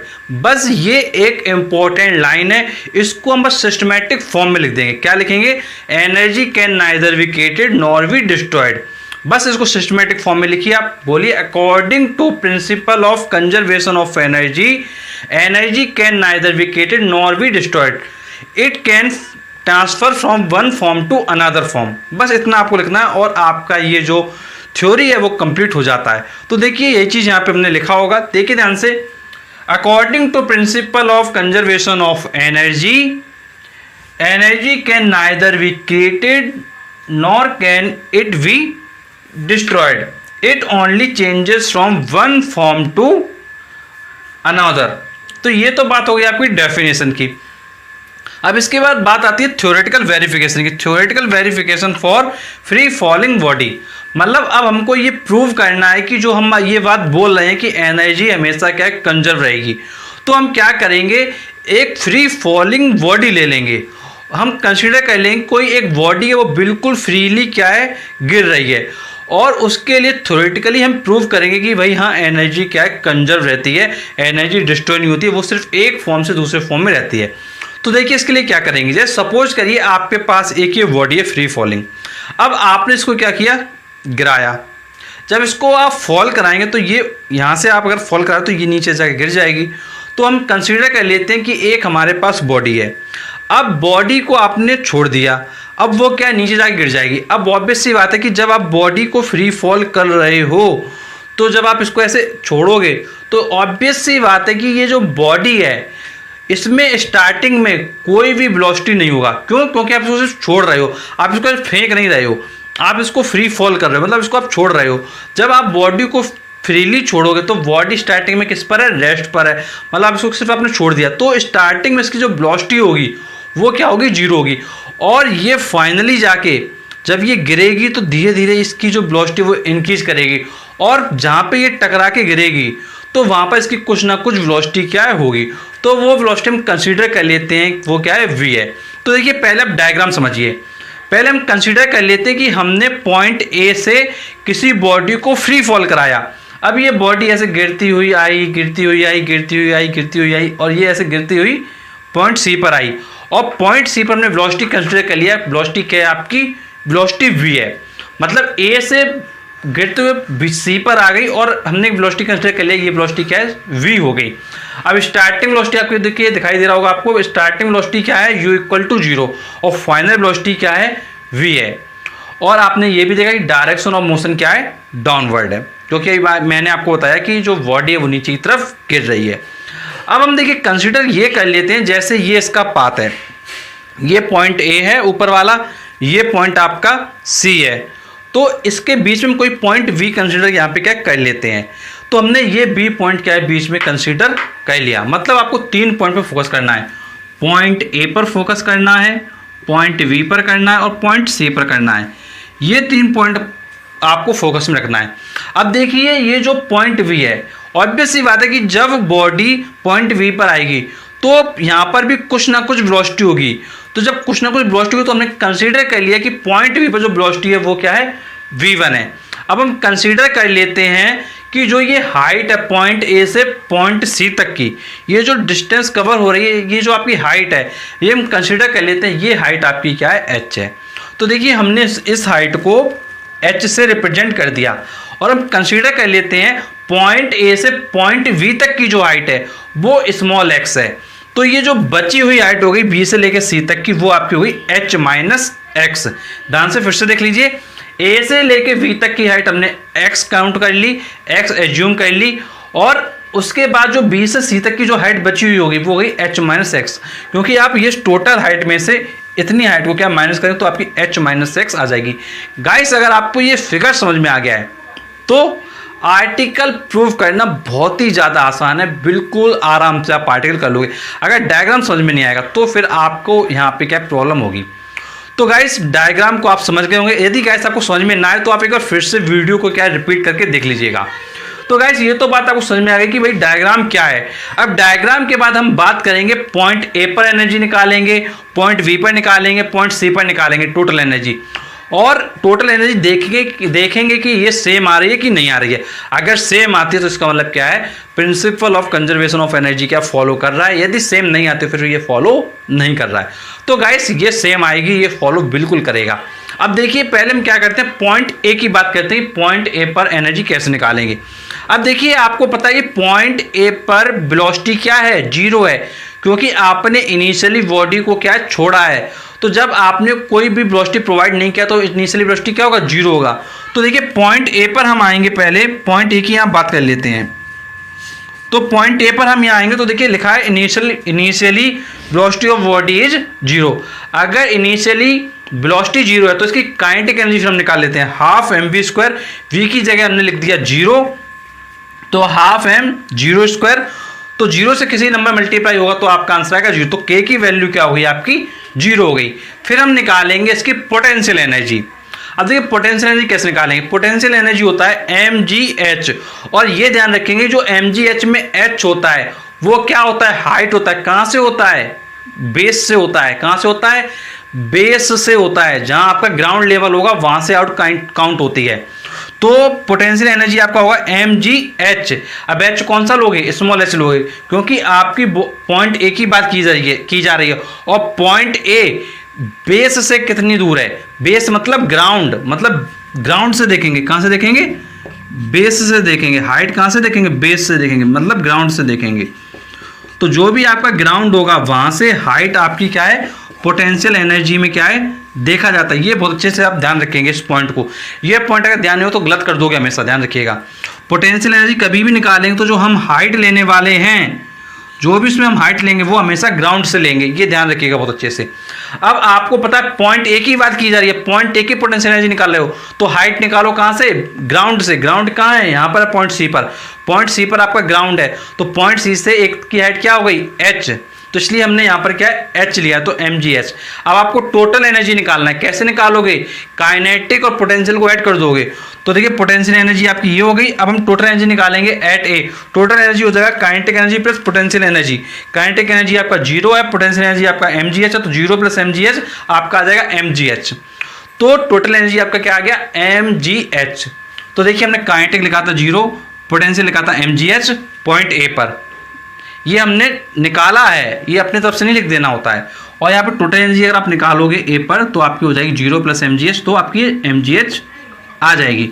तो ये तो बात हो गई आपकी पॉइंट ए की। अब हम क्या करेंगे, पॉइंट वी पर निकालेंगे एनर्जी और पॉइंट सी पर निकालेंगे। और जब ये आप निकालेंगे तो ये टर्म आएंगे, पॉइंट सी पर निकालेंगे तो ये टर्म आएंगे। अब गाइस फिर इनको आप जब ऐड करेंगे तो इनका सम क्या है, टोटल एनर्जी का mgh आएगा। अगर आप इन दोनों को ध्यान से ऐड करेंगे, अगर आप सिस्टमेटिक वे में ऐड करेंगे तो ये mgh आएगा, और इनको ऐड करेंगे यहाँ पर आप तो यहाँ पर भी आपकी mgh आएगा। अब ये कैसे आएगा ये अभी हम आपको प्रूव करके दिखाते हैं। तो चलिए अब हम आगे देख लेते हैं और पहले इसको इरेज कर लेते हैं। अब गाइस हम पॉइंट बी और पॉइंट सी पर क्या टोटल एनर्जी निकाल के देखते हैं, देखिए क्या आती है। तो चलिए हम पहले बात कर लेते हैं पॉइंट बी की। अब देखिए पॉइंट बी आपको पता है कि यहाँ पर है, और पॉइंट बी पे आपको दिखाई दे रहा है कि वेलोसिटी क्या है आपकी, v1 है। मतलब पॉइंट बी पर जो वेलोसिटी है वो v1 है। तो अब आप क्या करें, काइनेटिक एनर्जी निकालें। तो काइनेटिक एनर्जी क्या होगा, हाफ एम वी स्क्वायर। तो हाफ एम वी कौन सा होगा, जो पॉइंट बी पे वेलोसिटी होगी, तो half M v one square आपका हो जाएगा। अब यहां पर समस्या की बात आपके पास ये है कि आपको v1 स्क्वायर की क्या है, वैल्यू नहीं पता है। अब देखिए v1 स्क्वायर की वैल्यू आप कैसे निकालेंगे। तो देखिए आपको पता है कि बॉडी क्या है, यहां से यहां आई हुई है, आपको दिख रहा है कि बॉडी जो है ए से बी पर आई हुई है। तो आप यहां पे क्या लगा सकते हैं, आप यहां पर थर्ड लॉ ऑफ मोशन लगा सकते हैं। तो क्या लगाएंगे आप, आपको पता है कि थर्ड लॉ ऑफ मोशन क्या होता है, v square equal to u square plus 2gh, ये आपका होता है। तो अब आपको दिखाई दे रहा है कि यहां पर क्या है, v1 square equal to 0 square plus 2gh। आपने ये जो रूल पढ़ा हुआ है ध्यान से देख लीजिए एक बार, v स्क्वायर इक्वल टू, मैं यहां पर लिख देता हूं आपका, v square equal to u square plus 2gh। अब देखिए जो v है, v क्या है इसको देखिए, v है आपका v1 और जो u है वो है आपका क्या, 0। तो अब आप क्या करेंगे, v1 square equal to u 0 square plus 2gh लगाएंगे। तो बस देखिए ये लिखा गया v1 square equal to u 0 square plus 2gh। अब देखिए h देखेंगे, h क्या लेंगे आप खुद देखिए कि पॉइंट ए से पॉइंट बी पर बॉडी आ रही है, तो h कितना कवर हुआ, h क्या है, हाइट कितना कवर हुआ ए से लेके बी तक, सिर्फ x कवर हुआ। जब x कवर हुआ तो हमने हाइट में यहाँ पे क्या लिया, x लिया, ये चीज ध्यान रखेंगे। तो ये जो h की वैल्यू है ये हम क्या ले रहे हैं, x ले रहे हैं। तो ये v1 स्क्वायर आपका आ जाएगा 2gx। तो ये v1 स्क्वायर आ गया। अब आप क्या करेंगे, जो v1 स्क्वायर की वैल्यू है इसको आप क्या करेंगे, यहाँ काइनेटिक एनर्जी वाले फॉर्मूले में क्या है रख देंगे। ध्यान से देख लीजिए, आप क्या करेंगे, v1 स्क्वायर की जो ये वैल्यू है ये आप काइनेटिक एनर्जी वाले फॉर्मूले में क्या है अच्छे से रख देंगे। तो k इक्वल टू हो जाएगा half m v1 square, half m v1 square कितना है आपका 2gx, तो 2gx लिख देंगे। अब आप देखिए इस 2 से ये 2 क्या कैंसिल हो जाएगा, तो आपका बचा mgx। तो जो काइनेटिक एनर्जी आपका आ गया वो आ गया mgx। तो काइनेटिक एनर्जी तक आपको अच्छे समझ में आ गया होगा। अब हम निकालेंगे पोटेंशियल एनर्जी। कहाँ निकालना है, पॉइंट बी पर। पॉइंट जरूर ध्यान रखिए कहाँ निकाल रहे हैं, पॉइंट बी पर निकालना है। यहाँ पर क्या निकालना चाहते हो, इस पॉइंट पे पोटेंशियल एनर्जी निकालना चाहते हो, तो खुद सोच के देखो। आपको मैंने कहा था mgh होता है पोटेंशियल एनर्जी, और h कहां से बताया था पोटेंशियल एनर्जी में, मैंने h कहा था आपसे पोटेंशियल एनर्जी में h आप लोगे कहां से लोगे, h ग्राउंड से लोगे। तो ग्राउंड से h क्या है पॉइंट v के लिए, ग्राउंड से h है आपकी ये डिस्टेंस, ये डिस्टेंस क्या है आपकी h माइनस x। तो आप जो mgh लगाओगे तो वहां पे आप लोगे mgh माइनस एक्स, मतलब हाइट को आपको h माइनस एक्स लेना है, क्योंकि मैंने आपसे कहा था कि हाइट जो आप पोटेंशियल एनर्जी में लेते हो वो ग्राउंड से लेते हो। तो ये हाइट हुई, तो ये हाइट है आपकी h माइनस एक्स। तो ये चीज़ बस आपको क्लियर करनी थी, बस यहाँ से आपका क्या बहुत ईजी आपका हो जाता है। अब टोटल एनर्जी निकालेंगे, काइनेटिक प्लस पोटेंशियल। काइनेटिक आपकी mgx है, तो mgx लिखा आपने यहाँ पर। आपकी जो पोटेंशियल है वो mgh माइनस एक्स है, वो आपने यहाँ लिखा। अब आप क्या करेंगे, ब्रैकेट ओपन कर देंगे यहाँ पर, mgx अपनी जगह, mgh माइनस mgx। अब ये जो mgx है इस mgx से कट जाएगा, तो आपका बचा ये mgh, मतलब टोटल एनर्जी है वो आपकी आ गई mgh, मतलब पॉइंट v पर जो टोटल एनर्जी आपने निकाली वो mgh आ गई। पॉइंट a पर आपकी mgh आई थी, वो अभी आपने प्रूव की थी। पॉइंट v पर आपकी mgh आ गई, मतलब पॉइंट a पर और पॉइंट v पर एनर्जी क्या है, कंजर्व है। अब हम पॉइंट सी भी देख लेते हैं, क्या यहाँ पर कंजर्व रहती है कि नहीं। तो गाइस कंजर्व रहेगी, पॉइंट सी पर भी mgh आएगी, ये आपको मैंने पहले बता चुका हूँ। अब कैसे आएगी वो देखिए। तो पहले आप काइनेटिक निकालिए पॉइंट सी पर, फिर इसके बाद आप पोटेंशियल निकालिए। काइनेटिक देखिए कैसे निकालेंगे। अब आपकी बॉडी कहाँ से कहाँ आ रही है, देखिए ध्यान से, बॉडी कहाँ से कहाँ आ रही है ये बस आपको देखना क्या जरूरी है। तो फिर से पहले की तरह आप क्या करोगे, काइनेटिक एनर्जी का पहले फॉर्मूला लगाओगे हाफ एम वी स्क्वायर। अब यहाँ पर वेलोसिटी क्या है, v है, इसलिए हमने यहाँ पर क्या है डायरेक्टली v लिख दिया, हाफ एम वी स्क्वायर। अब यहाँ पे वही प्रॉब्लम पहले की तरह, जिस तरीके से यहाँ पर v1 अननोन था उसी तरीके से यहाँ पर क्या है आपका v स्क्वायर अननोन है। जिस तरीके से v1 अननोन था उसी तरीके से यहाँ पर v स्क्वायर अननोन है। अब v स्क्वायर की वैल्यू निकालेंगे पहले की तरह। अब v स्क्वायर की वैल्यू आप कैसे निकालोगे, अब आपको पता है कि बॉडी कहाँ से कहाँ आई हुई है, इस चीज़ को देखिए। बॉडी आपकी कहाँ से कहाँ आई हुई है, तो बॉडी आपको पता है कि ए पर थी और बॉडी सी तक आई है, मतलब आपकी जो बॉडी है वो ए से लेके सी तक आई है। जब बॉडी आपकी ए से लेके सी तक आई है तो आप लगाएंगे v square equal to u square plus 2gh। अब वी स्क्वायर फाइनल वेलोसिटी आपको पता है वी स्क्वायर, इनिशियल वेलोसिटी आपको पता है 0 स्क्वायर, तो v square equal to 0 square plus 2gh। 2gh क्या लेंगे, पॉइंट ए से पॉइंट सी तक का हाइट क्या है h, तो 2gh। तो फाइनली आपका आ जाएगा we square equal to 2gh। अब इस वी स्क्वायर की वैल्यू आप क्या करेंगे, इस काइनेटिक एनर्जी वाले फॉर्मूले में क्या रख देंगे, ध्यान से देखिए, इस वी स्क्वायर की वैल्यू को आप काइनेटिक एनर्जी वाले फॉर्मूले रख देंगे, तो हाफ एम वी स्क्वायर की जगह 2gh। अब इस 2 से 2 कट जाएगा तो के आ गया आपका mgh, के ई आपका आया mgh। अब आप निकालेंगे पोटेंशियल एनर्जी, पोटेंशियल एनर्जी आपको निकालना है, तो पोटेंशियल एनर्जी क्या होता है आपका mgh होता है। h कहाँ से लेते हैं, ग्राउंड से लेते हैं। अब आप सोच के देखिए पॉइंट सी कहाँ पर है आपका, ग्राउंड पर है, तो जब पॉइंट सी आपका ग्राउंड पर है तो आपका जो हाइट क्या होगा, वो 0 होगा। जब आपका हाइट 0 होगा तो आप लिखेंगे mg इंटू 0, तो फाइनली 0 से मल्टीप्लाई करने पर आपका 0 आ जाएगा, तो पोटेंशियल एनर्जी आपका क्या हो गया, 0 हो गया। अब आप टोटल एनर्जी निकालेंगे, काइनेटिक प्लस पोटेंशियल दोनों का आप ऐड कर दीजिए, mgh प्लस 0, तो आपका फाइनली आ जाएगा mgh। तो टोटल एनर्जी यहाँ पर भी आपका mgh आ गया। ये ध्यान रखेंगे कि ये जो आपका बेस है ये क्या है, आपका ग्राउंड है। अभी मैंने आपको बताया था पार्टिकल कहाँ रुकेगा आपका आके, पार्टिकल हमेशा ग्राउंड पे रुकेगा, ये आपको मैंने शुरुआत में बताया था। ये चीज़ बहुत अच्छे से ध्यान रखिएगा अपने दिमाग में। तो गाइस इस तरीके से आपने देखा पॉइंट ए पर, पॉइंट बी पर और पॉइंट सी पर, तीनों पॉइंट पर एनर्जी क्या है, mgh आया है। तो इसका मतलब क्या है, जो एनर्जी है वो क्या रहती है, कंजर्व रहती है। तो ये हमने आपके लिए थ्योरेटिकली पूरी तरीके से वेरीफाई कर दिया। गाइस यदि कोई प्रॉब्लम हो रही है नीचे कमेंट बॉक्स में कमेंट करके पूछिए, और गाइस यदि फिर भी कोई और प्रॉब्लम होती है तो गाइस आप व्हाट्सएप एंड कॉल के माध्यम से भी संपर्क करके आप अपनी प्रॉब्लम को डिस्कस कर सकते हैं। गाइस जो हमारा व्हाट्सएप नंबर है वो हमारे फेसबुक पेज पर डाला गया है, और फेसबुक पेज का लिंक आपको डिस्क्रिप्शन बॉक्स में मिलेगा। फेसबुक पेज को जैसे आप लाइक करते हैं तो लाइक करते ही आपके सामने नंबर अपेयर हो जाएगा, उस नंबर के माध्यम से जो भी आपकी प्रॉब्लम्स हैं बिना हिचकिचाए आप क्या पूछ सकते हैं। और गाइस ऐसे वीडियोस पाने के लिए प्लीज़ हमारे चैनल को जरूर सब्सक्राइब करें, और गाइस अगर आपको हमारा वीडियो चला तो प्लीज़ लाइक करने के साथ साथ वीडियो को जरूर शेयर कीजिए, जिससे कि थोड़ा बहुत हमारे लिए भी आपकी तरफ से हेल्प हो सके। तो चलिए मिलते हैं आपसे नेक्स्ट वीडियो में, तब तक के लिए शुक्रिया। Hello, welcome to academics. Guys आज के इस वीडियो में हम डिस्कस करने वाले हैं principal of conservation of energy for simple pendulum. Guys simple pendulum के केस में हम देखेंगे कि जो एनर्जी है वो कैसे कंजर्व रहती है।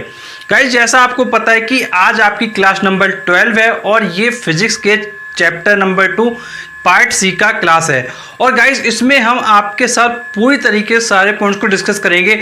और गाइस जैसा आपको पता है कि जो 11 क्लासेस हैं इस चैप्टर पर वो हम आपको दे चुके हैं, तो गाइस सभी क्लासेस को आप जरूर देख लीजिएगा। तो चलिए हम डिस्कस करते हैं कि सिंपल पेंडुलम के केस में एनर्जी कैसे कंजर्व रहती है। तो देखिए सपोज करिए आपके पास सिंपल पेंडुलम है, और आपने क्या कर रखा है, एक बॉब ले रखा है।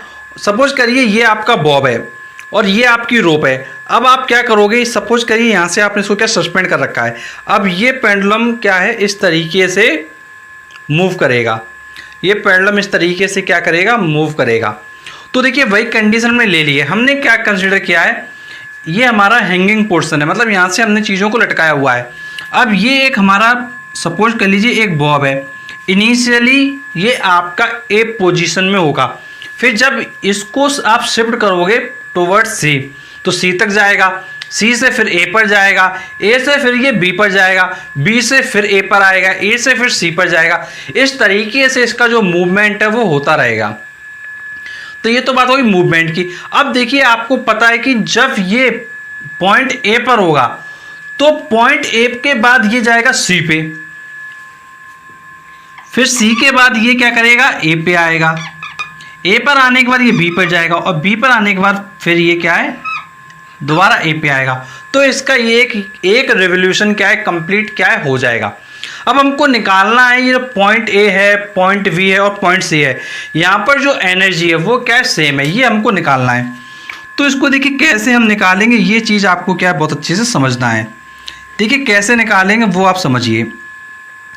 तो पहले हम कोई पॉइंट ले लेते हैं, तो पहले हम बात कर लेते हैं पॉइंट सी की और पॉइंट बी की।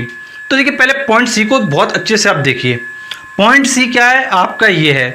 तो ये पॉइंट सी को क्या है, रिप्रेजेंट कर रहा है, ये पॉइंट, ये है आपका पॉइंट सी। अब पॉइंट सी पर आप देखिए, जब ये पेंडुलम यहाँ से पॉइंट सी पर आएगा, सी से वापस कब जाएगा, सी से वापस तब जाएगा जब इसकी वेलोसिटी क्या है, 0 हो जाएगी। मतलब यहाँ पर जब इसकी वेलोसिटी 0 हो जाएगी तो वैसे ही ये क्या है, वापस जाएगा।